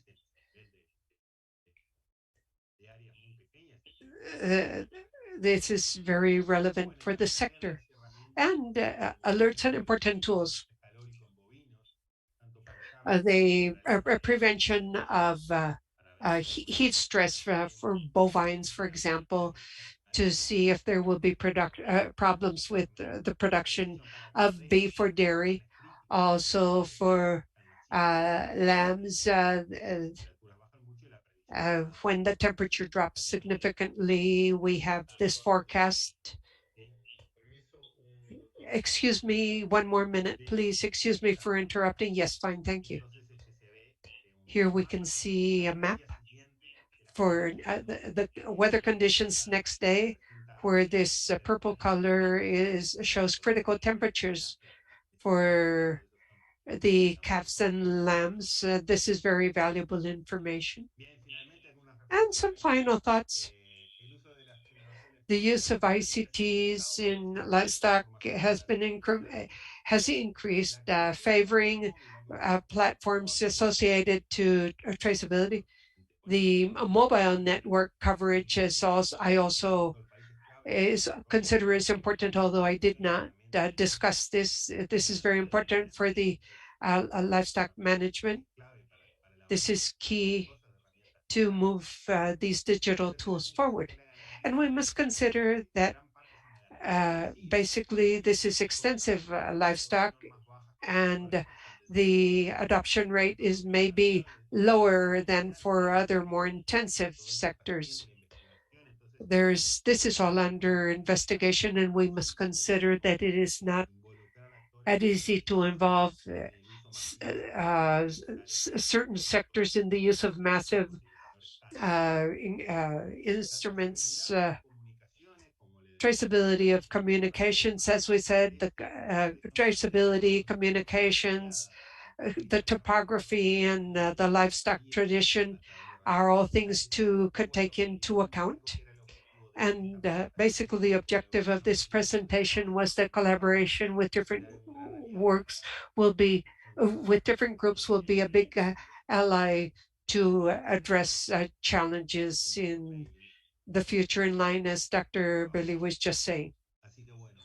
So thank you all very much, and I offer the floor to the organizers And later we can share further experiences. On August the 12th, we will have another activity regarding this matter. Thank you, dear doctor. Let us continue with our agenda, making a minor adjustment. I have been moderating this session, but for my personal agenda, I need to go off to another meeting. So I will offer the coordination to Viviana Pandieri, who has been leading this project with us.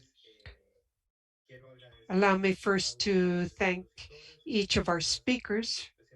Very interesting, excellent presentations. I would also like to greatly thank Dr. Amario Allegri for all the work done, as well as Dean Flores for all the support provided to us. And we are sure this is one more step in the right track. I leave you with Viviana to continue moderating this event. Thank you. Thank you, Emmanuel. Let me continue with the agenda then. For me, it is a pleasure to introduce Fernando Lopez, a family producer from Southern Uruguay, first secretary of the National Rural Development Commission, director of the Metropolitan Food Unit representing producers, a delegate to CNFR at CAR INIA LLBB, treasurer of Coprofan, the Confederation of Family Producers of Expanded Mercosur, vice president of the FORAGRO, the Regional Forum of Agriculture Research of the Americas representing producers, member of the steering committee of GFAR, representing regional producers or organizations, and member of the Harvard Farmers Forum, a pilot project of FIDA.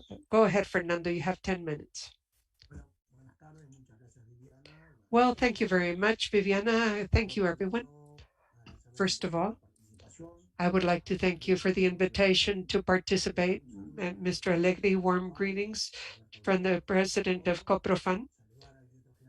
I would like to greet Manuel Otero, Director General, and Fernando Mato, the authorities of the New Mexico State University, and all participants. Regarding this passionate and very interesting subject matter, allow me to say that family production in Uruguay, as has already been mentioned, is base of all the productive system in the agri-food system, and with different participation and different shares in each area. The vast majority of family producers in Uruguay are involved in livestock, both sheep and cattle. And basically, we are working throughout the entire region.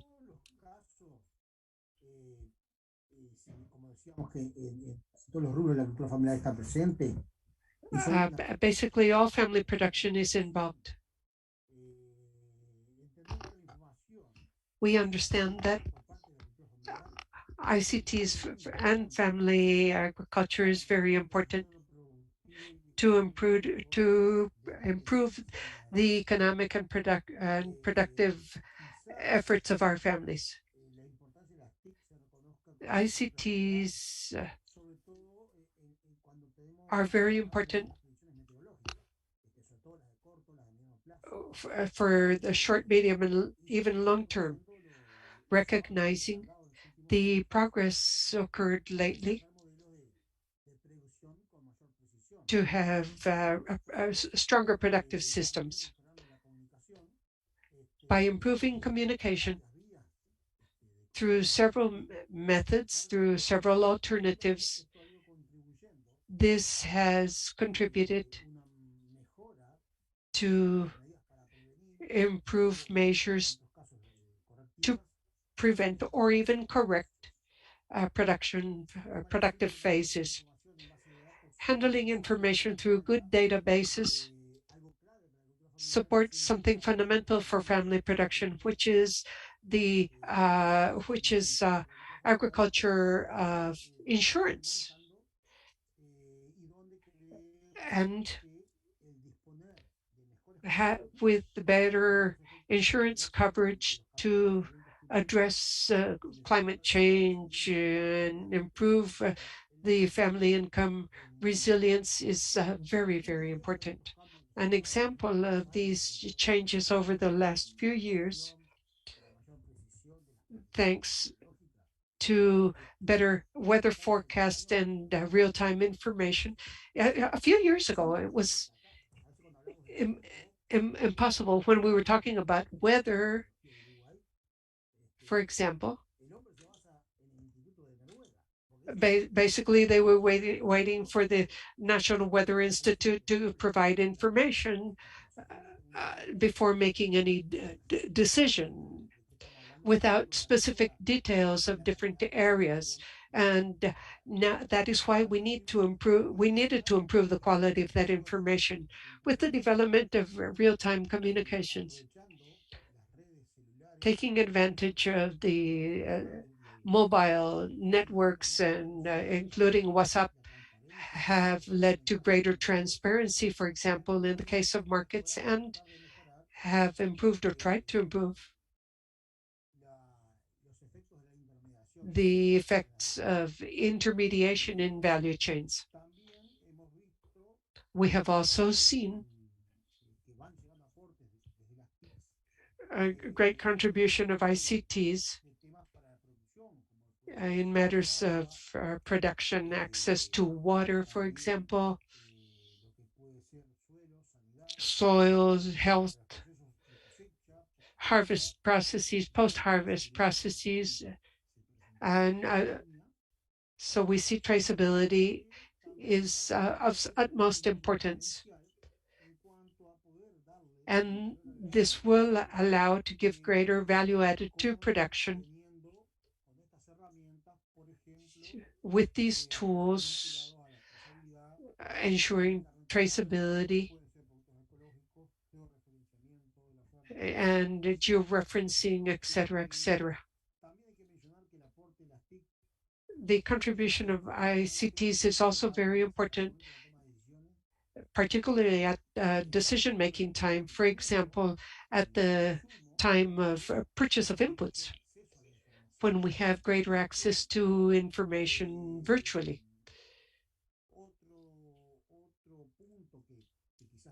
Another point are all the things, all the systems to collect the funds that are so important in our country. Within the framework of the pandemic, that we have seen a greater amount of training, both locally as well as internationally. We have worked on virtual training, sharing information, and I believe this is a modality that came to stay. That helps strengthen this tool, especially thinking this is a better way to address the growing needs of information, and also contributes to share technological tools that have normally been so difficult to give it to family producers.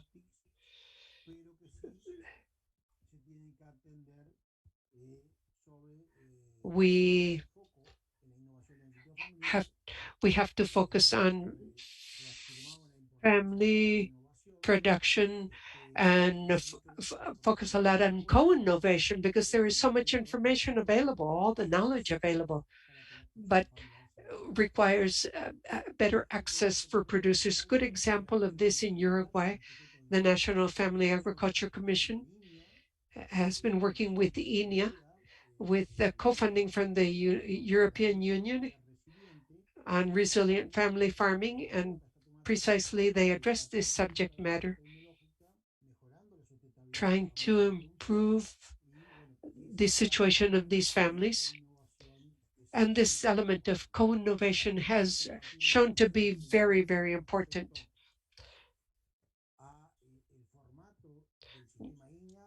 The INEA format of co-funding covers the producers, the public sector, and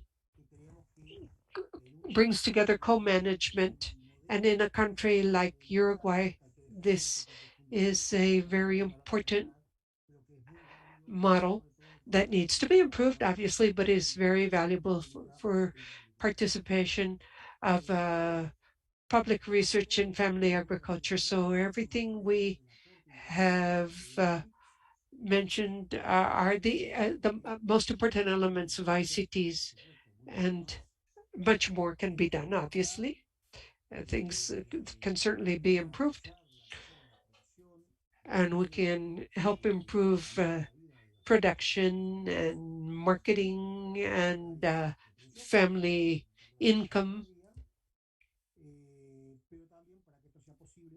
And to make this possible, there are some public policies that need to be adopted to improve connectivity, for example. In Uruguay, this is a country that is, yes, very well developed, but we need much better quality, and it is not uniform throughout the country, and that is mandatory to correct in order to close the gap. This is very important for family producers. We also believe we need to have other policies to foster the acceptance or incorporation of ICTs in more rural areas. Basically, most of the work has been focused on larger businesses in urban areas, but we need to work on the rural area more. Adding to all of this, we need to intensify co-innovation efforts with the universities or academia, and to better adapt and adopt training courses through virtual tools. We have seen this with the pandemic. Virtual is a very good way to do it.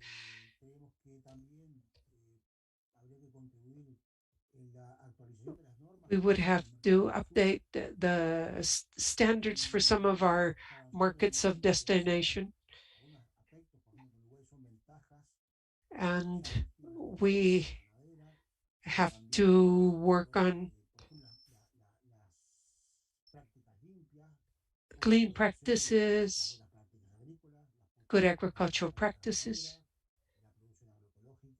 agroecological production, etc.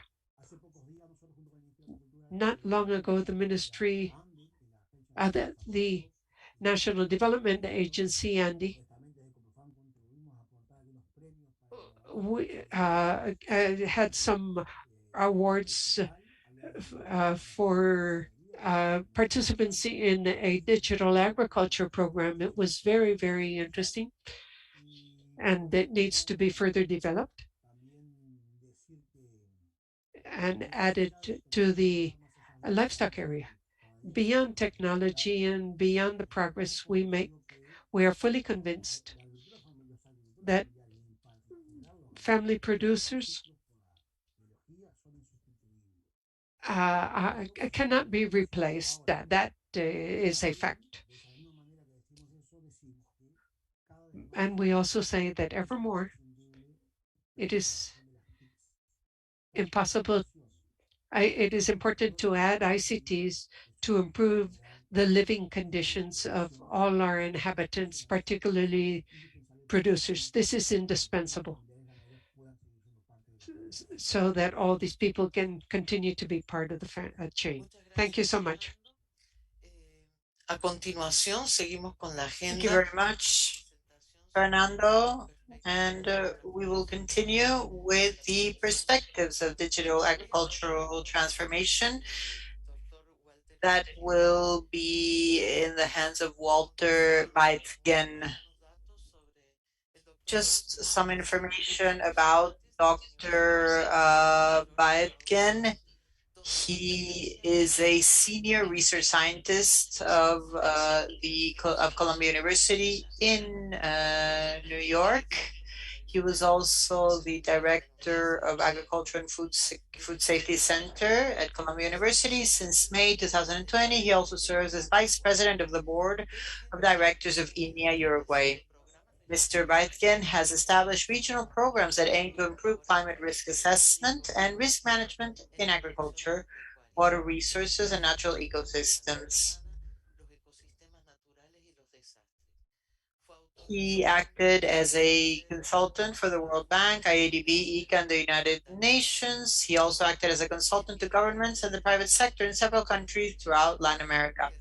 He was an author in IPCC's second, third, and fourth assessment reports. Weitgen obtained his PhD and Master of Sciences in Crop and Soil Environmental Sciences from Virginia Polytechnic Institute and State University in the United States. He is an agricultural engineer from the University of Uruguay, and he has over 150 publications to his credit. Go ahead, Dr. Bedham. You have 10 minutes because we are a bit over our time in the agenda.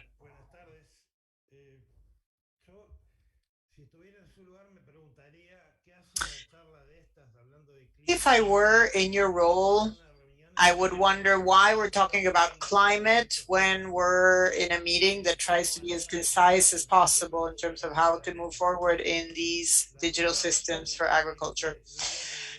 I think the reason for this is that what I'm about to describe constitutes a concrete opportunity of how to use these systems. I think that without a doubt, if you ask anyone in the agricultural sector anywhere in the world, if they think that it's interesting to move forward in digital systems for agriculture, they will all say yes, of course.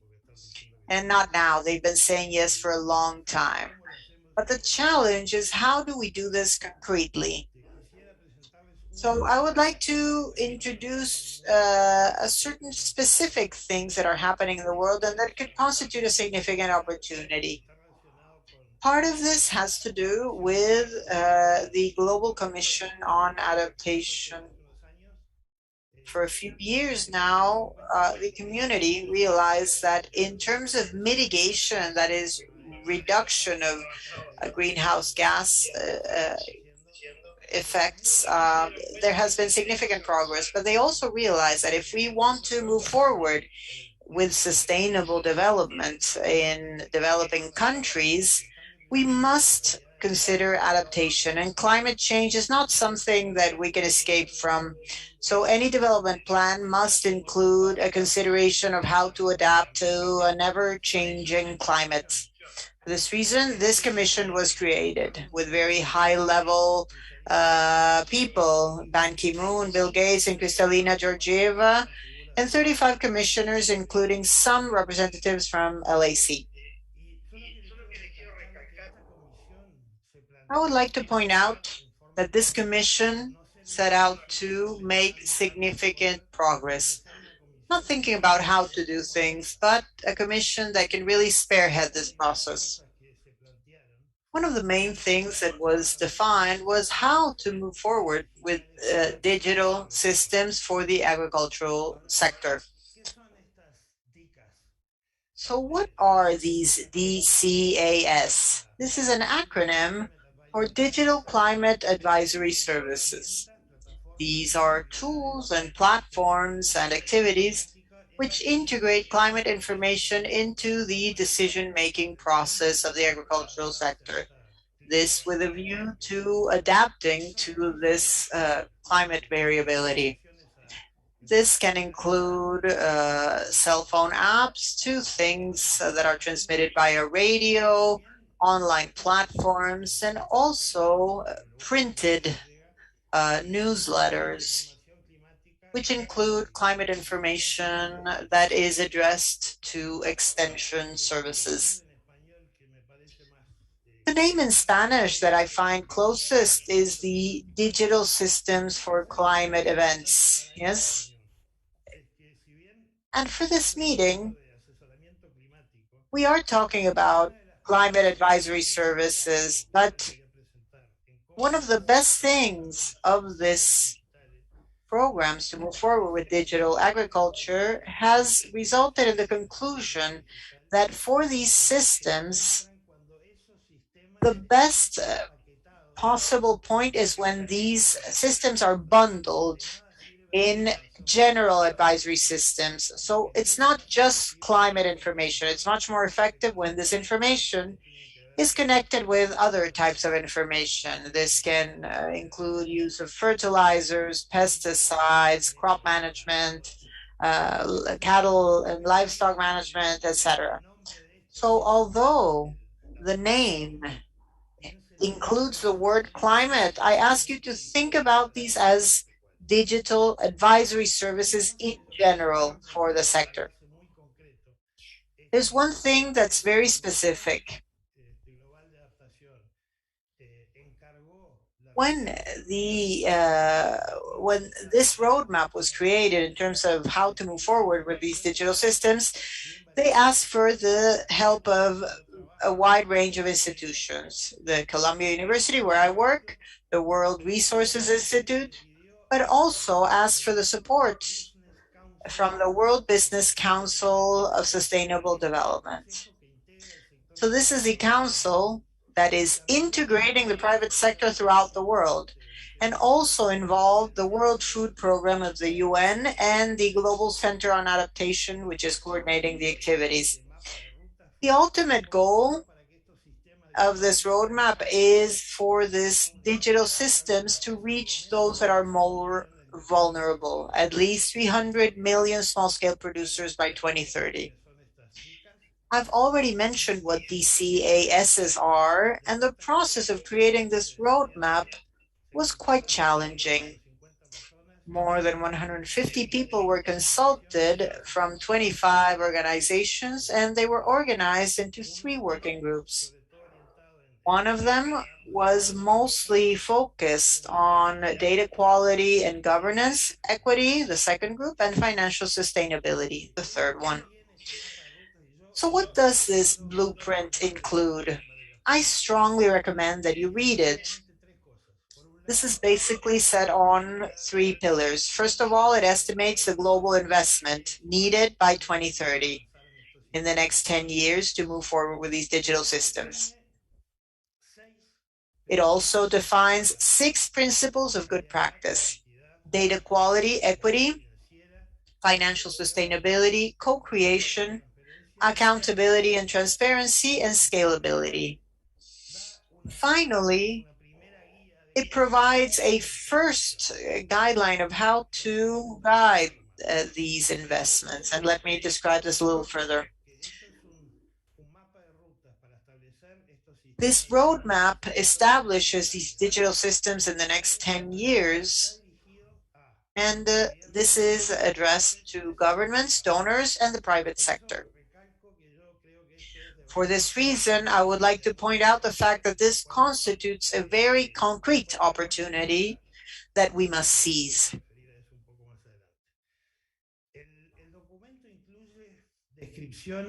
The document includes a description of those good practices, what principles to follow, and I will not talk about these principles specifically. I will only say that for each principle, we define a bottom line, and for each one, we define certain concrete activities. I will not go into detail, but I recommend that you read them. accountability and transparency, equity, co-creation, how essential it is to co-create this and the importance of co-creation. The importance of considering financial sustainability so that these systems do not depend on having donors, because donors will not always be there, but the importance of finding a business model that can be sustainable. Also, the issue of scalability. I'm going quickly, but I know that we don't have much time, and I prefer to describe a few other things that I believe are more relevant for this meeting. I once again recommend that you read this document. It's a very practical roadmap, and I think that it is important to set out to inform what will happen in the next years. With respect to the principles, the focus is on defining how we do things.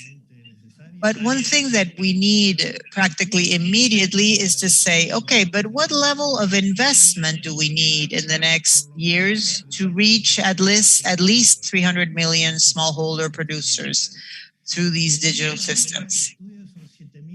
The study reaches $7 billion by 2030. The study also analyzed in detail these types of investments throughout the world and analyzed what type of returns occurred. They found, for example, that the cost-return relationship of this type of investments was 1 in 24. Crop productivity was average 30%. The farmer income increased in average 25%. Input efficiency because of a better use of the resources, and the increase in the GDP of the different countries. So once again, this document not only estimates the investment, but also for the governments, it's important to define the return rate in this case. This is key. So we need to at least a fourfold increase in investment, especially focusing on those that are more vulnerable, that have the fewer access to resources. This refers to the level of investment that we need. So how do we move forward? How do we allocate those investments, and how do we better invest this in the countries in the world? So what we did was define a matrix that measures two things. First of all, how soon can this be implemented in the different countries? So digital readiness, basically, and how vulnerable they are to climate variability. So we come across situations where countries are highly vulnerable and are definitely not ready to implement digital platforms. And at the other extreme, countries that are not vulnerable and which in turn are very capable of implementing these digital developments.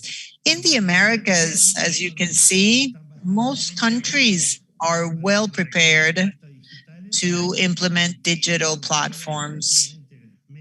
And vulnerability and variability is average. But cases like Bolivia, Nicaragua, Honduras, Guatemala, and Salvador, and other countries where levels are very similar to those of Africa. So what this allows me to do is to say that in each condition, how do I invest? Because the private sector will probably not find it very attractive to invest in digital tools in countries that do not have digital readiness.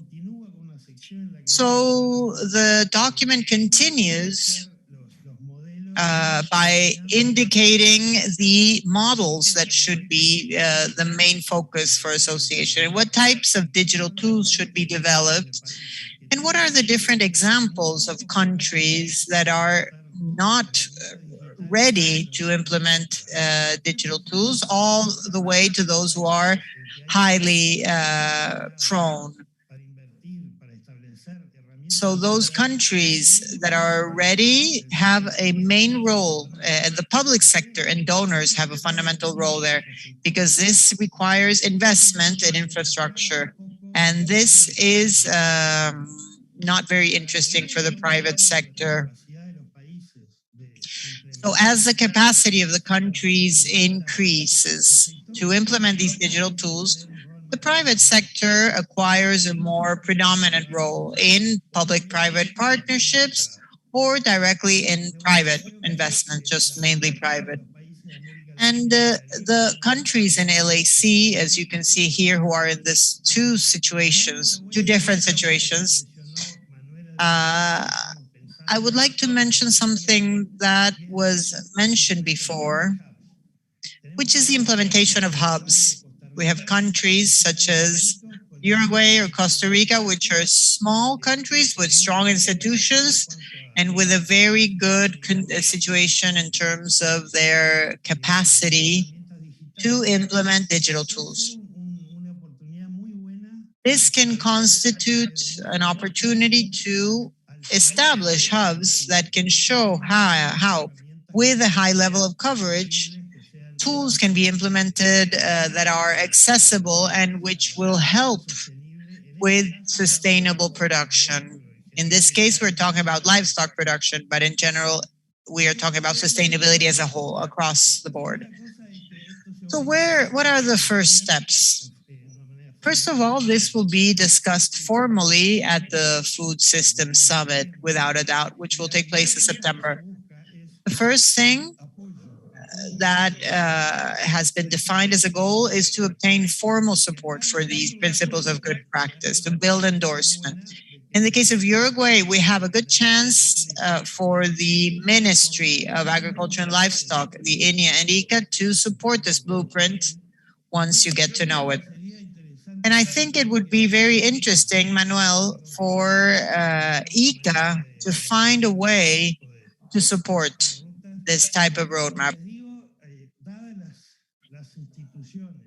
Because given the institutions that are involved in the development of this roadmap, I believe that this will be a document that will definitely guide investments on these digital tools and for the next 10 years probably. So that's what we are building. We are building endorsement, and afterwards, for sure, there will be a mobilization of investments. The United States and the USDA in Qatar have generated or created a mission for agricultural innovation.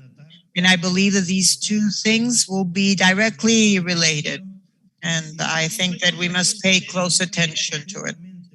Another thing is to study business models to be able to establish this type of digital tools from the countries where there is a majority of family farmers, all across the board too, where commercial agriculture is predominant.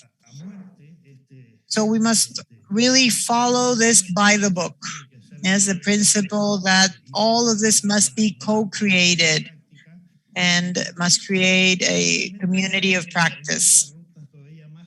And finally, create a roadmap for integrating climate information into existing risk management services. Information systems that include the management of cattle, of crops, early warnings, etc.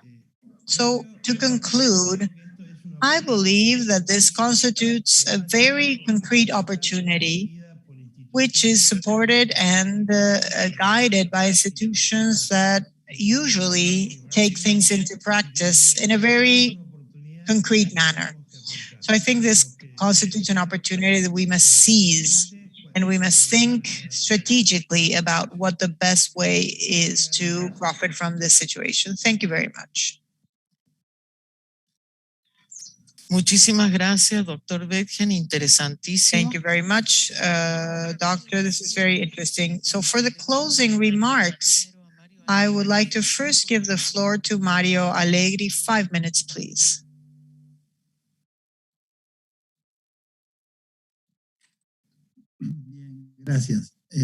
Thank you very much. Just very briefly, because we really were able to have a workshop with very fruitful exchange and very rich presentations with Minister Matos, Dean Flores, and the Director General of ICA, as well as the presentations given by the New Mexico State University and the INEA.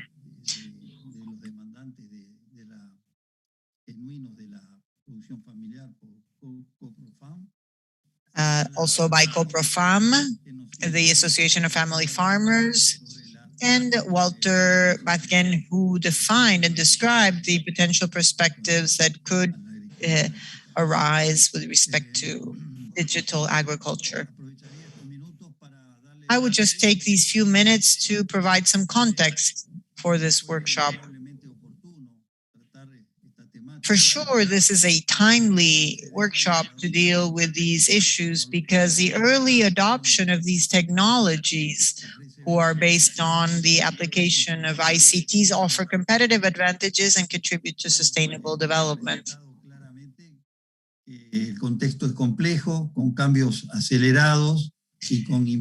This, of course, will bring about highly rapidly changing processes, and for sure, we have dealt with these issues with an integrated approach, as well as a multidisciplinary and interinstitutional approach with public and private involvement to add value throughout the chain. Scientific and technological cooperation is essential for this. So the strategic agreement between ICA and New Mexico State University have tried to complement efforts for a joint agenda and to establish mechanisms of integration and joint activities focusing on agricultural development in the region of Latin America and the Caribbean.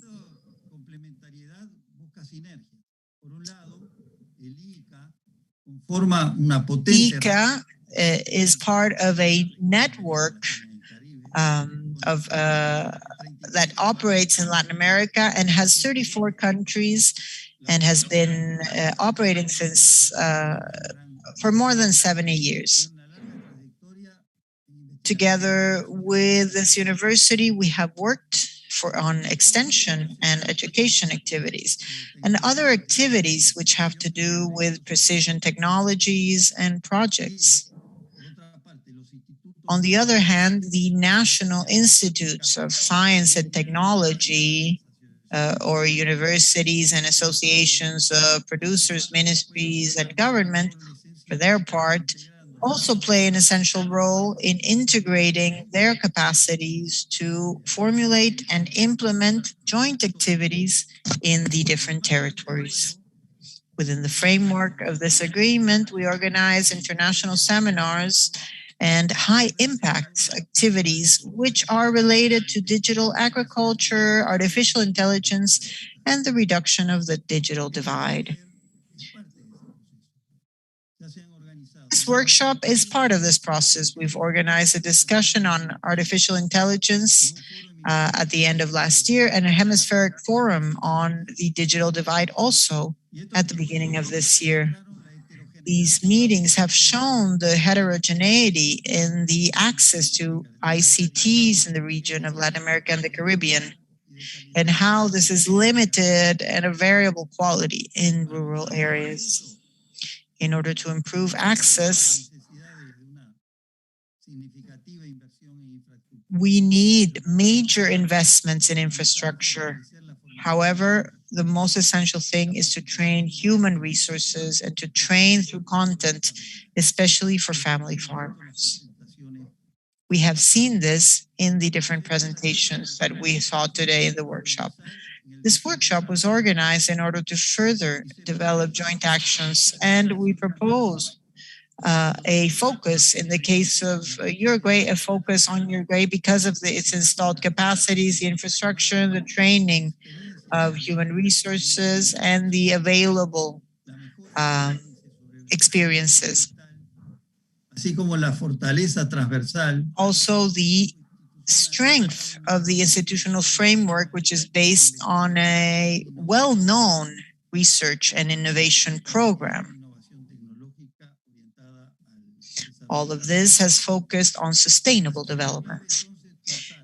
It has been key to have heard the wonderful presentations by the researchers at NMAS who focused on the different topics and also the expectations with respect to family farming by CoProFam. With this information available, we will be able to strengthen a critical mass and an interinstitutional multidisciplinary approach for decision making based on monitoring in real time. Developing these types of seminars and promote the exchange of different institutional perspectives by creating joint perspectives. This is what we have ahead of us.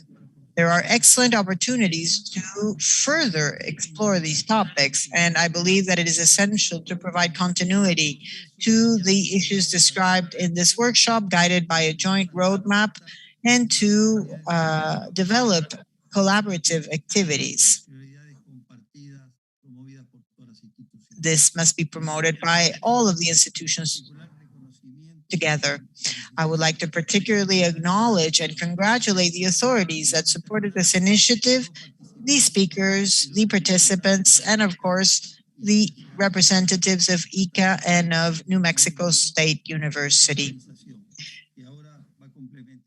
I will now give the floor to Rodrigo Saldias, who will close this meeting together with Emmanuel Picardo and Viviana Palmieri, who have been the team organizing this activity. Thank you very much.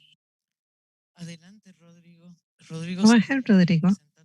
Rodrigo Saldias is representative of ICA in Uruguay.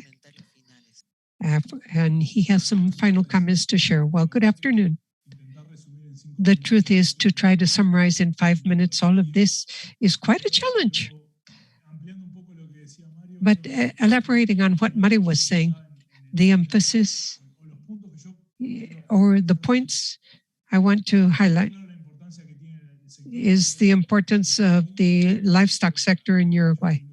Particularly, it has been very clear, and as the minister said on several occasions, and as well as Director Otero said, we have the challenge of showing the world, showing the way we produce, and show the value of the livestock sector and livestock production in Uruguay. The way to add value to it? Well, by generating value through technology and through access to technological tools. Tools which in some cases may help reduce or close that gap and work in sectors, family producers that face different needs, as Fernando was saying, and in some cases at a more global level, give the livestock sector greater capabilities and capacities. As Juan Manuel was saying, we start from a point in time or a sector where traceability is total and development is exponential based on what we already have. So it is clear this is a space of co-creation, as Walter and Fernando were saying, or as I heard the minister say the other day. This is a space for collective construction, and that collective construction starts with events like this. And as Mario said, based on the agenda into the future and the role that ICA and other institutions and private sector can work on in this area. Manuel said this at the beginning, as well as Jose and Walter. We are facing the challenge. We're at the base of an innovation hub in Uruguay and for the entire region. Heaven knows how far we can go, where we can match technologies and needs and capabilities and public policies in favor of the sector. No matter how we hear speak about this, it seems, as Walter said, we have everything to give value and add, bringing about these spaces. That is why we are so pleased to have taken part in this workshop. I thank you all for your presentations and for taking your time for this activity. In ending, in this case, and in so many other cases, ICA plays the role of working, generating demand based on the needs that arise, and bring together the work and effort of different sectors, different institutions, both public as well as private. So I would like to thank you very much for this effort. I thank all of those that have followed this event through Facebook and YouTube. This will be recorded and made available upon request. And from me, ICA, and all of us that are part of this, the organizing committee, I thank you very much for your effort. Rest assured, there's a space of dialogue to continue working on this and to produce things or generate things in the sector to add the whole, to benefit the entire sector. Have a good afternoon, a wonderful week, and let us be in touch. Thank you all very much. Goodbye. Thank you all very much. Goodbye. Muchas gracias para todos. Thank you very much, everyone. Bye. Goodbye. Take care.